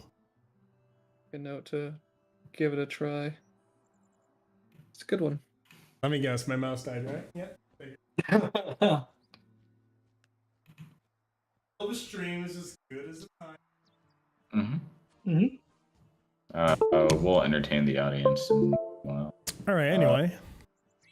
Good Lord, just had to pull out the wire. all right. So stats address is 7. Okay. Stats address is 1. Is what? Is 1. It's just one house. Yeah, no street. One house. Oh, you got the Courage the Cowardly Dog house. It's like out in the middle. Yeah, Of yeah, that's where he lives. You ever seen Courage the Cowardly Dog? That's him. Blah blah blah. So you have another suggestion? Yep, I do. I'm pulling up the box art right now. A Gex. Correct. Super Slam. Gex Super Slam. I have played Shrek Super Slam. So. Ooh. Okay. Okay. Good. All right. Oh, the Oh. Steam box art. The Steam boxer. Steam boxer. It's not even a box. Alrighty, hold It is on. hard. Let me. Sure. That is a Gen 7, right? Yep, that's a Gen 7. Alright. Bayonetta. I mean, they've Even- ported it to the Switch and they've ported it to PC later, but like. Yeah, but I think originally- we count the starting gen. Make sure that's. I'm gonna use the best version because this is the version that will be left to time. PS3. I will never tell anyone to play the Xbox PS3 version. I will say play the best version of this game, and that's the fucking PC version. I wonder, actually, now that you say that, let me look at backwards compatibility. Oh, I feel like plays better on. An Xbox One or a Series X. Yeah. It might be one of those. Like I'm sure the Yeah. PC version is still better. Chippo came back and just said Final Fantasy X banger, pretty much. Yeah, right. Yes, the Xbox 360 version of I think classic we can concur. Bayonetta Alrighty. is now available on Xbox One as backwards compatible. So Cool. yes, you could also play this on an Xbox, and it'd probably run pretty Yep. good. But this is a Um, Gen 7 Origin game, has some version sense. So let's just hop into it. Cultural. 9. That's mine. 10. 9 and 10. Let's see. Yeah, I think I'm this is. gonna check the Twitch stream real quick for this game. With the Twitch scene for this game. Let's get a number. I wonder how it Bayonetta. is now with 3 having been put out recently. Yeah, I feel like the revival of this franchise that happened later, and it's like, oh, Nintendo is gonna. You say 38 revival, but viewers. this is the first one since 2014. Yeah. No, I'm talking about Bayonetta 2. I'm talking about like, three? oh, like Bayonetta's gonna be a franchise. That's weird. I didn't. Oh, expect that. sure, yeah. I feel like that helped this game. Because remember, they ported this game to like, didn't they pack this game in with the Wii U version as well of Bayonetta Yeah, 2? yeah, and the Switch. Because they were version. like, hey, by the way, this game also exists. Right. This did happen. Man, Rodon. All right, so we got a 9 to 10. Yeah, for me, now seeing the numbers, there's only like an active player base seeming like around a sub 100. It's like 38 active viewers right now, so it looks like it's hanging out in that realm. So It's for like a me, 2009 single player game. Like that's I just hard to- know, yeah, Bayonetta seemed to be like the draw. Like people, Bayonetta was the draw to the game, but then the game was just kind of like, yeah. I enjoy the game a lot, but I remember like this was not like a widely adopted. Like everybody got Bayonetta on the Xbox or the PS3. It's just something some people would Yeah. have. Yeah. So I mean, I remember it came out the same day as Darksiders. Because I got both. I played Darksiders for a little bit and was like, oh, let's try Bayonetta. And then I played through all of Bayonetta and then Another one Darksiders. looking to line. yeah, I would put it on the same tier as like God Hand based on my rating, so it's gonna get a 7. Yeah, I think it's a step above God Hand. One, because it had sequels recently, and it also has a season Smash and like Ruined Smash for a minute. For a minute, yeah. And I think like Bayonetta, I would expect to see like Bayonetta. I think is like You get a one game straight. I would expect. I'm not the slightest interested in the fact that you may. As on my chart, it's like Actually, people who if you are someone who would call yourself a gamer, I would assume you've heard of Bayonetta. Oh yeah. nope. This is me like not even. I literally have Bayonetta as my example for 8. I just was being stupid. A word. Yeah. Yeah, but it yeah, is- it's an. Yeah. It's an 8 for me as well, by the way. Alrighty. It's a developer, one of a small developer's most popular games, or it's someone's favorite obscure game. There you go. So with all our scores combined, it gets a 9. Okay. All right, the controls. Fucking I mean, sharp. Yeah. I think it's up there with DMC3 as like the 2 best of this very specific subgenre of third-person action games. Like even among the 3 Bayonettas, I think this is the one. Really? Yeah, Yeah. I mean, I really like 2 and 3, but I think like I've replayed Bayonetta with a friend. We shared a controller once, and it's the game where if I'm like assuming they don't make like an amazing Bayonetta 4, then like 10 years from now I'll be like, oh yeah, if I want to play Bayonetta, I will play Bayonetta 1 again. 'Cause I just don't remember 2 being that different in terms of controls. That's the only thing. I just It's remember one of being those like it's the Bayonetta. different if I can like lay it out, it's like the difference between Smash Melee and Smash Ultimate and Smash Brawl or Smash 4. Like if you go at like a surface level, you're like, yeah, it's like the same thing. But like the more you start to learn about it, you're like, oh, I can do this in this game. I cannot do this in this game. And then like I would say Bayonetta is like the one that has like the most shit going on. Geez, I I didn't realize need that. to play the first one again because I know one does a thing where you get multiple copies of the weapons to have on both your fists and legs, and I think like Bayonetta 3 doesn't even have you choose a weapon, you just kind of have it. Mhm. I definitely enjoy having that extra bit of control of like I can put weapons on my legs and on my fists. Wait, but 2 and I believe 2 have like that too? no, 3 has that. 3 like your hand weapon could be like the big axe, and then your feet could be the guns, and you can just swap between them in the middle of the. Now I just played 3. Yeah. I Yeah, think that's not it fair. like it's like you only have You pick a weapon. one type. Yeah, like What? you don't get to choose which part of the limb it goes onto. Like you just Oh, always like have it. are you saying Bayonetta 1 can have 4? Technically yes, because there's like a you can swap out with the weapon swap button, and you can have like you can have like you can have a set of weapons on your hands and legs on set A, and then a completely different set of weapons on Yeah, the A Set set, B. B set. That's yeah. But never like left. you can choose what weapons you have like on your hands and feet. Like in Bayonetta 3, when you choose the guns, she has the guns on her feet and her legs, and if her you choose, hands. Like yeah. And in Bayonetta 1, you could have the guns on the feet and then have like her other weapon, like the nunchuck. Gotcha. Yeah, because I think didn't 2 do that as well? Like the on your hand could be like the chain chomp, and then like on your feet could be I feel the like it guns. did. Yeah. Yeah. Yeah. And I noticed that 3 went away from that, which is why I was like wanting to point it out for this. Gotcha. But yeah, either way, that's just more in favor of. I think this is the standard. Like I know. I can't argue for this would be the game to shoot for if you're trying to one up it. I think I'm learning that you guys are much more hardcore Bayonetta fans than I am. Like I like this game a lot. Like I remember really digging this one. I remember digging. I haven't got to 3, but I like really the first 2 Yeah. of these games were excellent.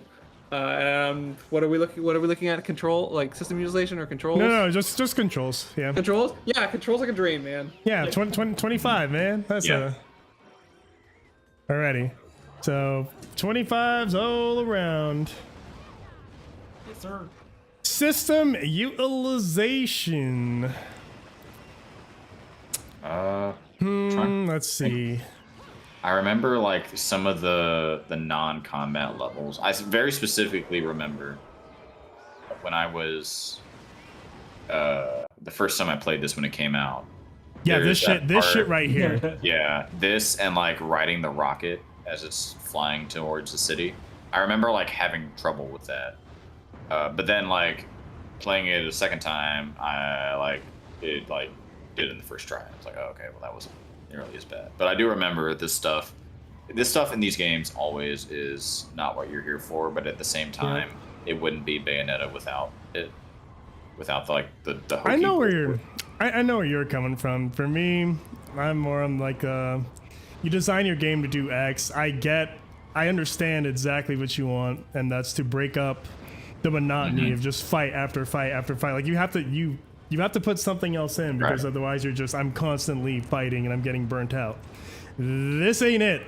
Like I think Bayonetta 3 was probably the best balance of the exploration I've seen so far. That's the most controlled. It still has these sections, don't get me wrong. I still Yeah. wish they were not here, but like when the level is just kind of like open, like go explore this Egyptian temple, use your moves to open up the level, kind of run around. I'm like, okay, you should go in this direction, because this is like using your in-game mechanics to do other things. Versus like, here's the city, Tokyo's getting thrown at Bayonetta and she ripped out her heart, and now there's like a 5,000 foot butterfly, and I'm like, I mean, that's cool. But I actually think the 3's exploration should have used the summons more than one puzzle per guy. yeah, definitely. Because I thought that stuff was neat, and I think it was underutilized in a way where I don't think they needed to make more motorcycle sequences. Yes. I think they finally found their groove with what they want to do in between combat with 3. Like, I think that's the direction they should do more of. Like, yeah, have her moves do some other shit on the outside and have it be intuitive. Like, I think that's a really strong direction. But yeah, stuff like this, it definitely happened. It pulls you away from it. I would definitely say too much. So Yeah, I would say nothing's wrong with it. But yeah, I would say trim this shit off. The game becomes better. So 17 is what I Well, would give the it. thing is, it's like, I don't know necessarily. I think it needs the downtime between the fights, but I think It does. could have better Downtime. Better downtime. yeah, exactly. So yeah, I don't know what that maths out to you, but I'd say like a 17. Yeah. I did 17. Exactly. Exactly that. What about you, RJ? Yeah, I think I'm leaning towards a 17 as well.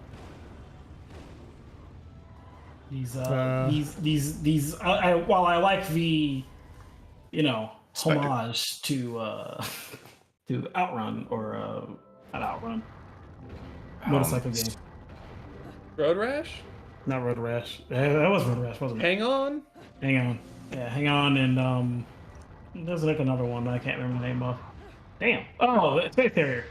Like those like little moments. I did yeah. enjoy that stuff, but yeah, it's like I'd much rather be popping around and beating the shit out of monsters. I mean angels. Yeah. But okay, 317's Ryan. This one's hard because like now that you're mentioning, like, oh yeah, it was pretty Be right different back. too. I'm like, it's been a very long time since I've played Bayonetta 1. I remember liking it a lot. I also seem to remember like the upgrades being very meaningful. Like the skills that you get, like some of them were like, oh, this is like good. Like this is very useful. This isn't just like some vestigial garbage. This is like an attack I'm going to use a lot. And I feel like that's something you can mess up in these games very easily. You can just like give people a bunch of like options that actually aren't that useful and you don't need. But this game makes you want to get the extra doodads in the environment because you're like, I want to be able to afford the whatever thing. Mhm. And I like that about this game. So I'll say an 18 because the height of the motorcycle sections, the space harrier sections, they don't bother me as much. I don't think All right. they're fine. So we got 69 divided by 4, which gives us that a 17. I figured. All right, conveying information. What do we got? I forget what the little magic circles do. Was that like torture attacks? I'm just like associating it to Bayonetta 3 now. Like, oh, magic circle means I get like infinite like monster summon. I mean, like the little orbs underneath the health bar. It looked like how like what Dante would have for a double trigger, but I have no idea what it does in Bayonetta 1. Yeah, like that her- is torture attack. Yeah, her wish time is filling it up, and then you fill up the gauge, you get a torture attack, I believe. Okay, that's what it was. All right. Yeah. I've completely forgotten what the fuck that thing was for. But yeah, I think it more or less displays like all the information you need. Like you got like the score system over here, so you know exactly like what's working and what's not for your points. Enemy health, which time. I mean, everything's perfectly displayed. I don't have any like inventory woes because there's like a quick menu button for you to just quickly use a healing item, which I don't think 3 had. Now I'm thinking about it, there's like no like quick lollipop button. No, you had to go pause. Yep. Interesting. In this one, yeah, probably. In Bayonetta 3, No, you, Bayonetta 3. you had to Mm. open the pause menu to snack some Oh, pause. weird. So many gigatons. Oh man, I now remember all this. Like all these I gigatons. I've been remember- all these gigatons. Like it was because that was so of the time of like look at Yeah. the ridiculous huge numbers you could do and Mhm. all that. It's Yeah, like, man. this is very big in so many ways. Yeah. We're talking about information conveyance, right? Yeah. Yep. I RJ, think give it a what? What was your number?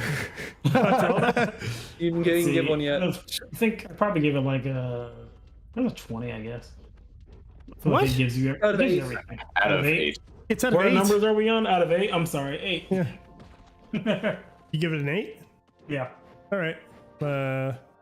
James and Ryan, I suppose. I think this game should get bonus points because every loading screen is a practice mode where it tells you the combos you're doing and the combos you can do, because that's something when you're playing games like this where there's so many different attacks and combos that it's just like, oh man, you almost, and even I don't know if 1 does, but I know that they later will tell you like how many of them you've pulled off. Yeah, right there. So it did that one in this game too, where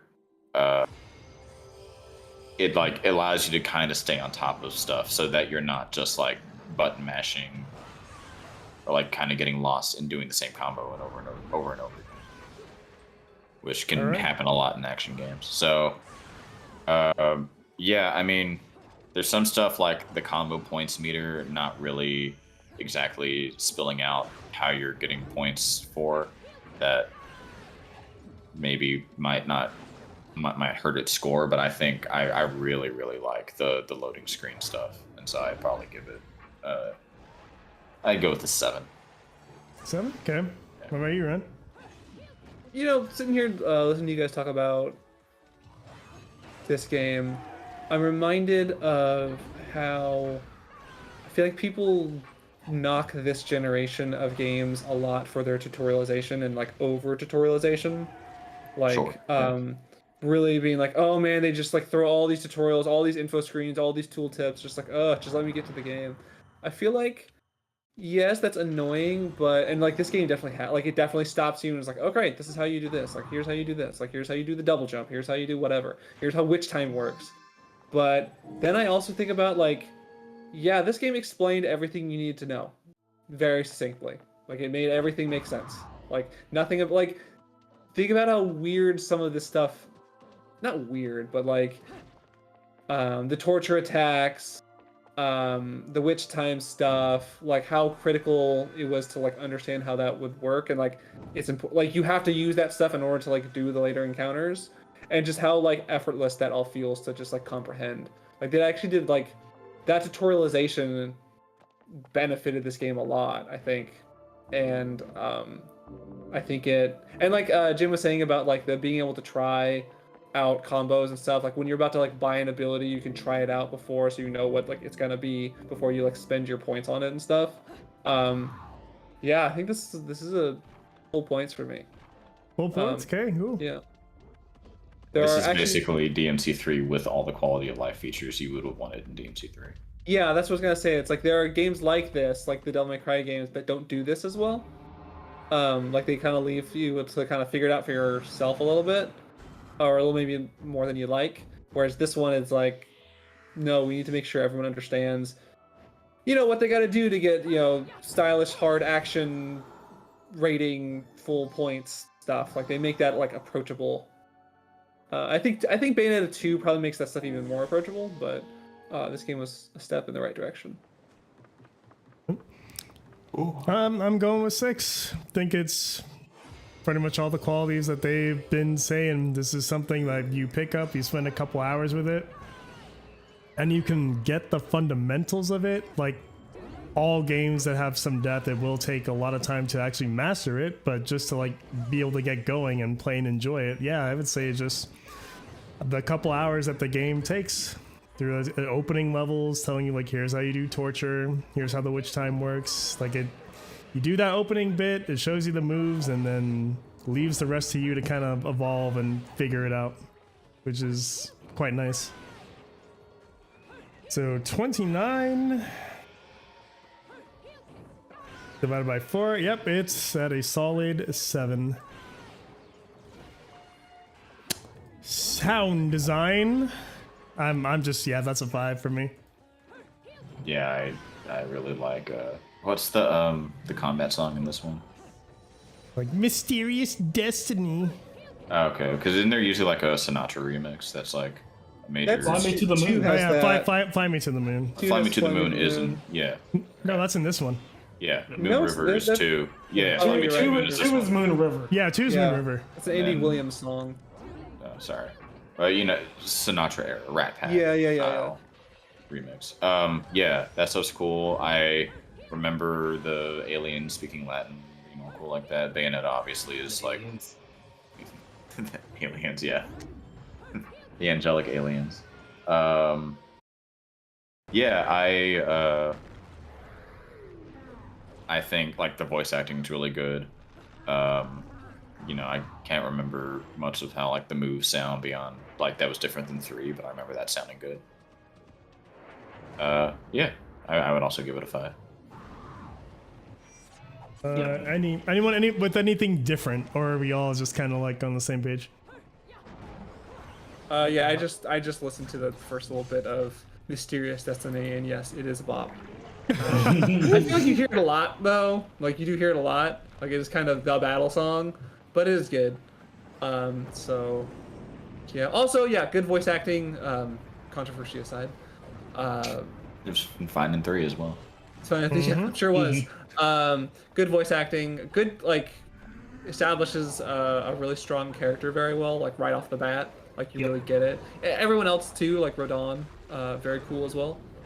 Does this game also have what's his name? The Italian guy. Enzo. Enzo. Enzo. Does the game also have Enzo? Yes. Great. Oh my god. Enzo yeah. in 3. End zone 3. It's a Chad. You go to France. That's the accent. That's good. Alrighty. The fun one, visuals. I think this game has an extremely unique visual style that it nails. I can still remember like falling through the sky on like that like building thing early on in the game, and then I think the angels look awesome. And obviously the UI is like super unique. Yeah, this part. Yeah, I think as far as games that have quote unquote realistic graphics, I think this has an extremely unique style. More than like how I dock Sekiro for like, you know, not necessarily. I think this game definitely hits it. I would probably give it a 5 because it is so uniquely its own thing.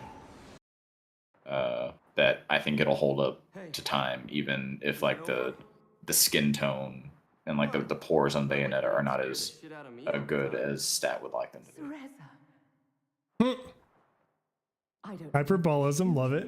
Yeah. Ryan, go for it. Time chamber. I think it's a really good game. I think it's a really good looking game. There's a turret sequence in this game, huh? Yes, there is. There's a lot of stuff you don't remember. 2009. I think this is a really solid looking game. I haven't played the PC port of it, so like I can't tell like how well does it up-res, like how good do the textures look in like full HD. I just don't know. I played on Xbox 360 when it came out, and it looked really good for an Xbox 360 game. Trying to find some better looking spots here. I also think the visual style is very strong. I think the angels the design of them look really great. I think Bayonetta as a character looks really great. But in terms of like visual fidelity, I feel like even for the era, it's a little bit like it looks fine. Like it looks like like when it came out for the Xbox 360, it looked like an Xbox 360 game. Rodon does not move his mouth. Nope. I think that was a stylistic choice. Yeah, it like, was. none of them. Other None characters do. I want to give this a full points because if this doesn't get full points, I don't know what does. Like you mean for like 360 era games? Oh, for sure. or 360 era. Like what other 360 era games would get full points? Blue Dragon. What? Gears of War. Dragon. Gears of War also look good looking game. But yeah, I want to give this full points. RJ. Looking at it, this game looks fantastic.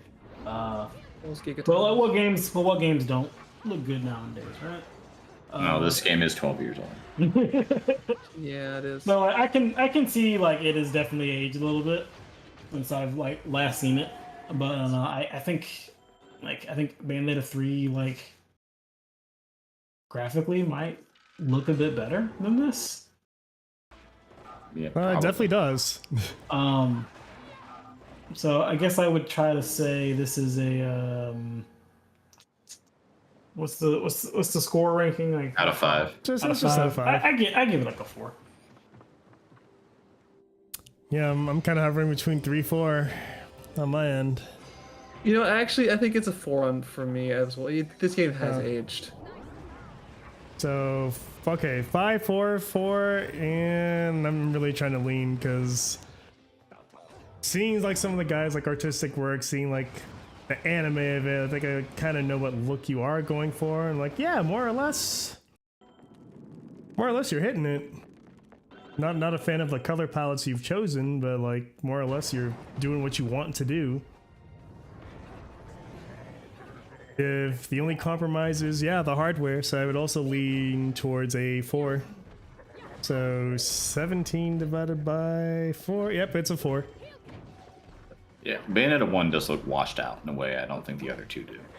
Yeah, 2 I feel like pops. Even just going to 2 it pops a little more. But I think it's just super stylish. Yeah, I will say playing 3, because like the bar that Rodon runs is still in 3. I assume it's the same in 2 as well. And I just remember when you go in there, I was like, this is the most 2010 ass looking video game aesthetic bar. Yeah. It's just like, I mean, I thought it was cool because it was like, it's weird to have like nostalgia for the 2010s already, but I suppose 2010 is far enough away now that I kind of did. It is. Yep. It's almost 13 years ago. Some of its parts. I think it's one of the best action games ever. I don't know if this is necessarily some of its parts. Yeah, I don't know if this game transcends its Flaws. yes, the way like I thought Final Fantasy X did, because I still remember, like, my brain doesn't like compartmentalize that out of the way it does with like some games. So 6. You're doing a 6? Personally, yeah. I'm going with a 5. Like, those are the flaws it has, being like its choice of pace breakers can't really be separated. You're forced to redo them if you want to go for the pure platinum and do that shit again. Sure, yeah. So most things come together, but that is some shit where I'm like, I don't want to do this part again. And this is persistent through the whole series. Like Bayonetta 3, I don't want to fucking do like the spider run across buildings chase shit again, but yeah, here we are. So yeah, that's a 5 from me. Yeah, I think I would also settle in on a 5. For those like very same reasons. Yeah, just it's like, oh yeah, if I want to pure platinum this, I actually do have to do all this. Yeah, that was a very good point of like, oh, you have to pure platinum the crap as well. But that's why you just don't do that. Except your Ento trophy when he says, "Oh, what a day." But you're right. Yeah, I'm kind of on the it's at a 7, right? Yeah. I think I'm gonna say a 6 because, yes, those parts are there. I don't remember minding them as much though. I don't feel like sections in games like that I usually don't have that much of an issue with. I like Space Harrier; it's a good game. Yeah. And so it doesn't really bother me that much. I also never cared about pure platinuming any part of this game, so like that doesn't hold a lot of weight for me. Like I get if you do, like that's frustrating. So yeah, it's a very solid action game and it uses all of its mechanics very well together to make that. It's the reason why it's such a cult classic game that got enough support to eventually get 2 sequels. Because look at this dance here. Look at this dance. People looked at this dance. They were like, make more Bayonetta. We need more. You make more. You make more. And then Nintendo was like, you know what? For some reason, it's this game. We're going to decide we're just going to get this. We're going to buy this franchise and we're going to make it exclusive to our platform. We don't know. Just Miyamoto's real. He shut his door to his office and he hasn't come out in a long time. He turned on easy automatic mode. He turned on easy automatic. You could play with one hand. That was advertising back in the day. It was advertised back in the day. Yeah, it's a very difficult. It's an action game that can be very difficult, but actually does have a lot of different difficulty modes, including that one, which I think is a good thing. Anyone can get through it, and it's a really good time. So yes, 6, right. Because I don't like the motorcycle. Stan, okay, what do you lady. think for the fun about factor? that. Oh wait, whoa, Never mind. what's 6. we gotta crank those numbers up.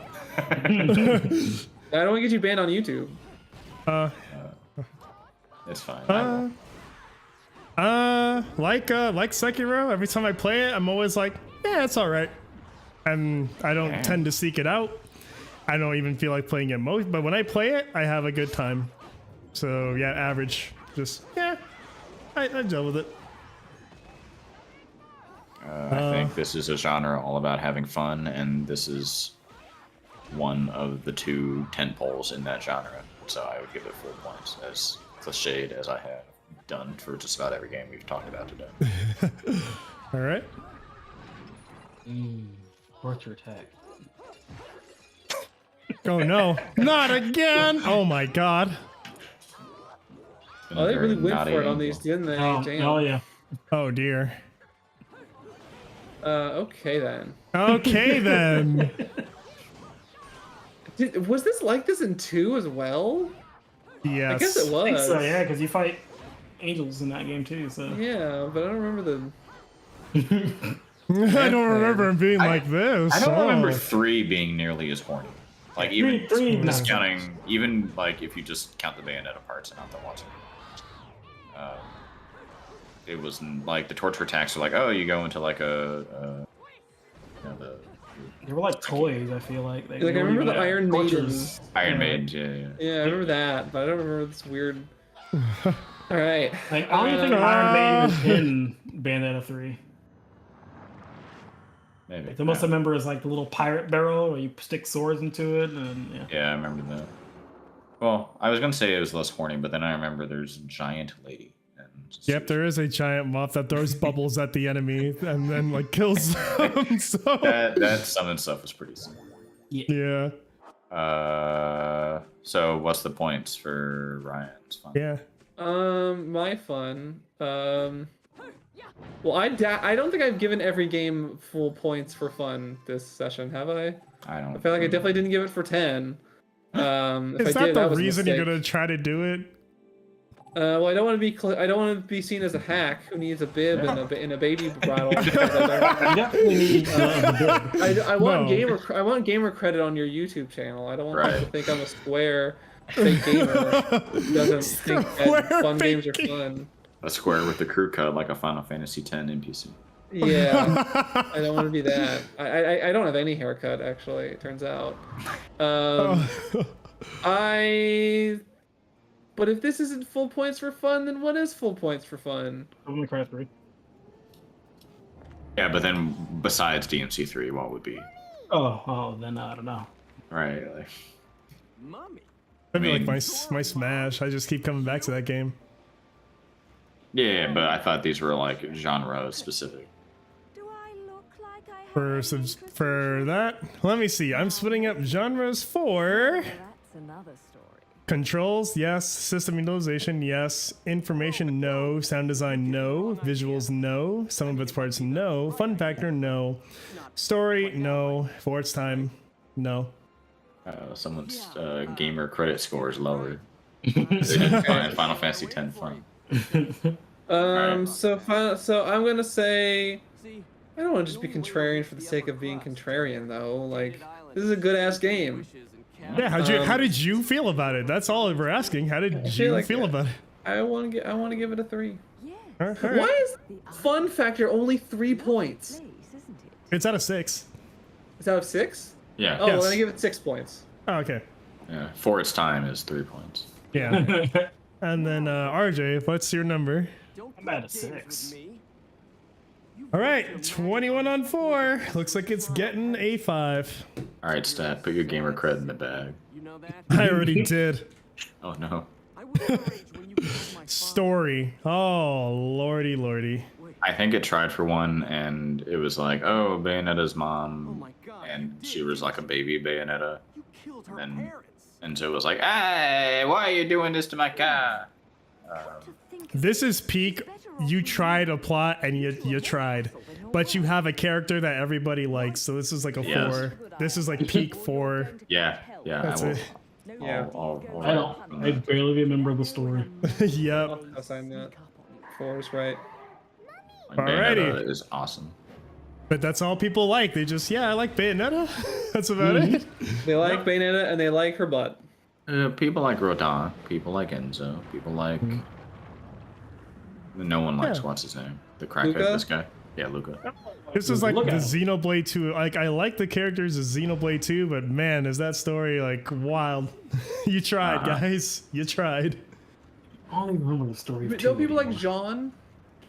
She's Not in kinda- 1. In 2, I don't one. In 2, she looks better. Yeah, 2 and 3, and she's like, all right, she's a secret snake spy now. And she's gonna play Metal Gear in between the games. And you're like, okay, sure. Why not? It's actually elevator action is what she's playing. Elevator action. Yes. Oh, Yeah. Irem's classic. For its time, yeah, this is the probably tier of that genre. Yeah. Yeah. So I guess for its time, I am doing it for its genre. For its time. It barely didn't make it. Oh well. 85, yeah.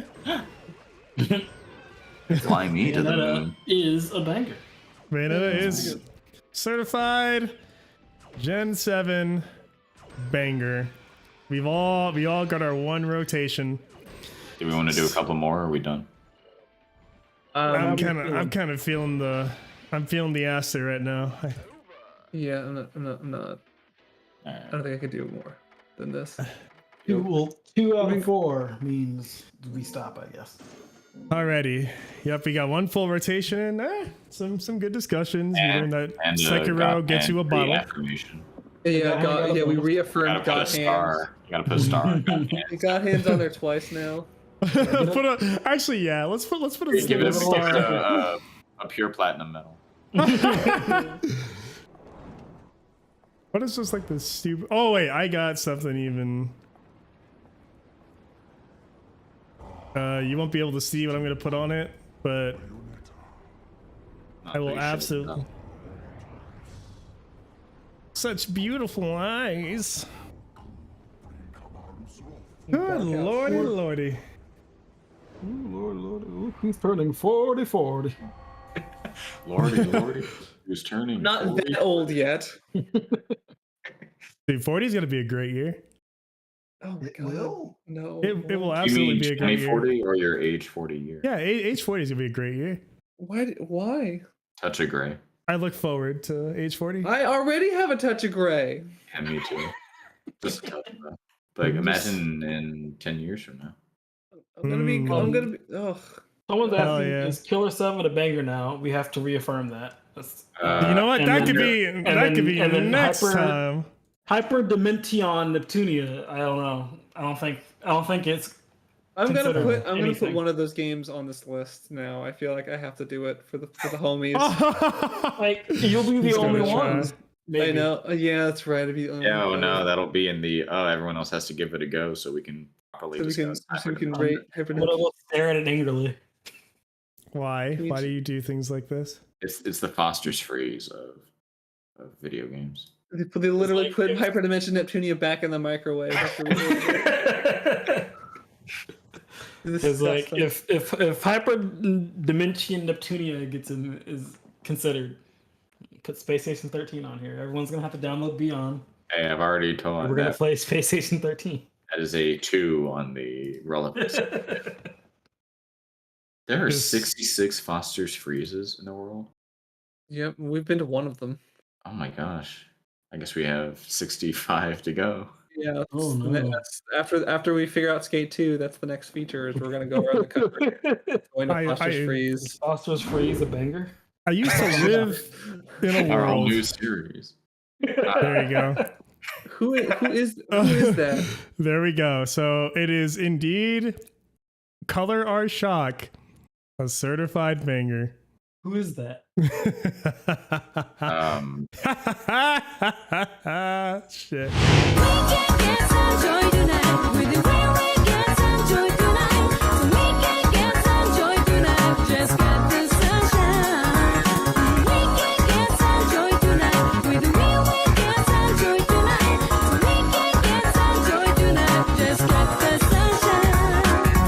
Are we having fun yet?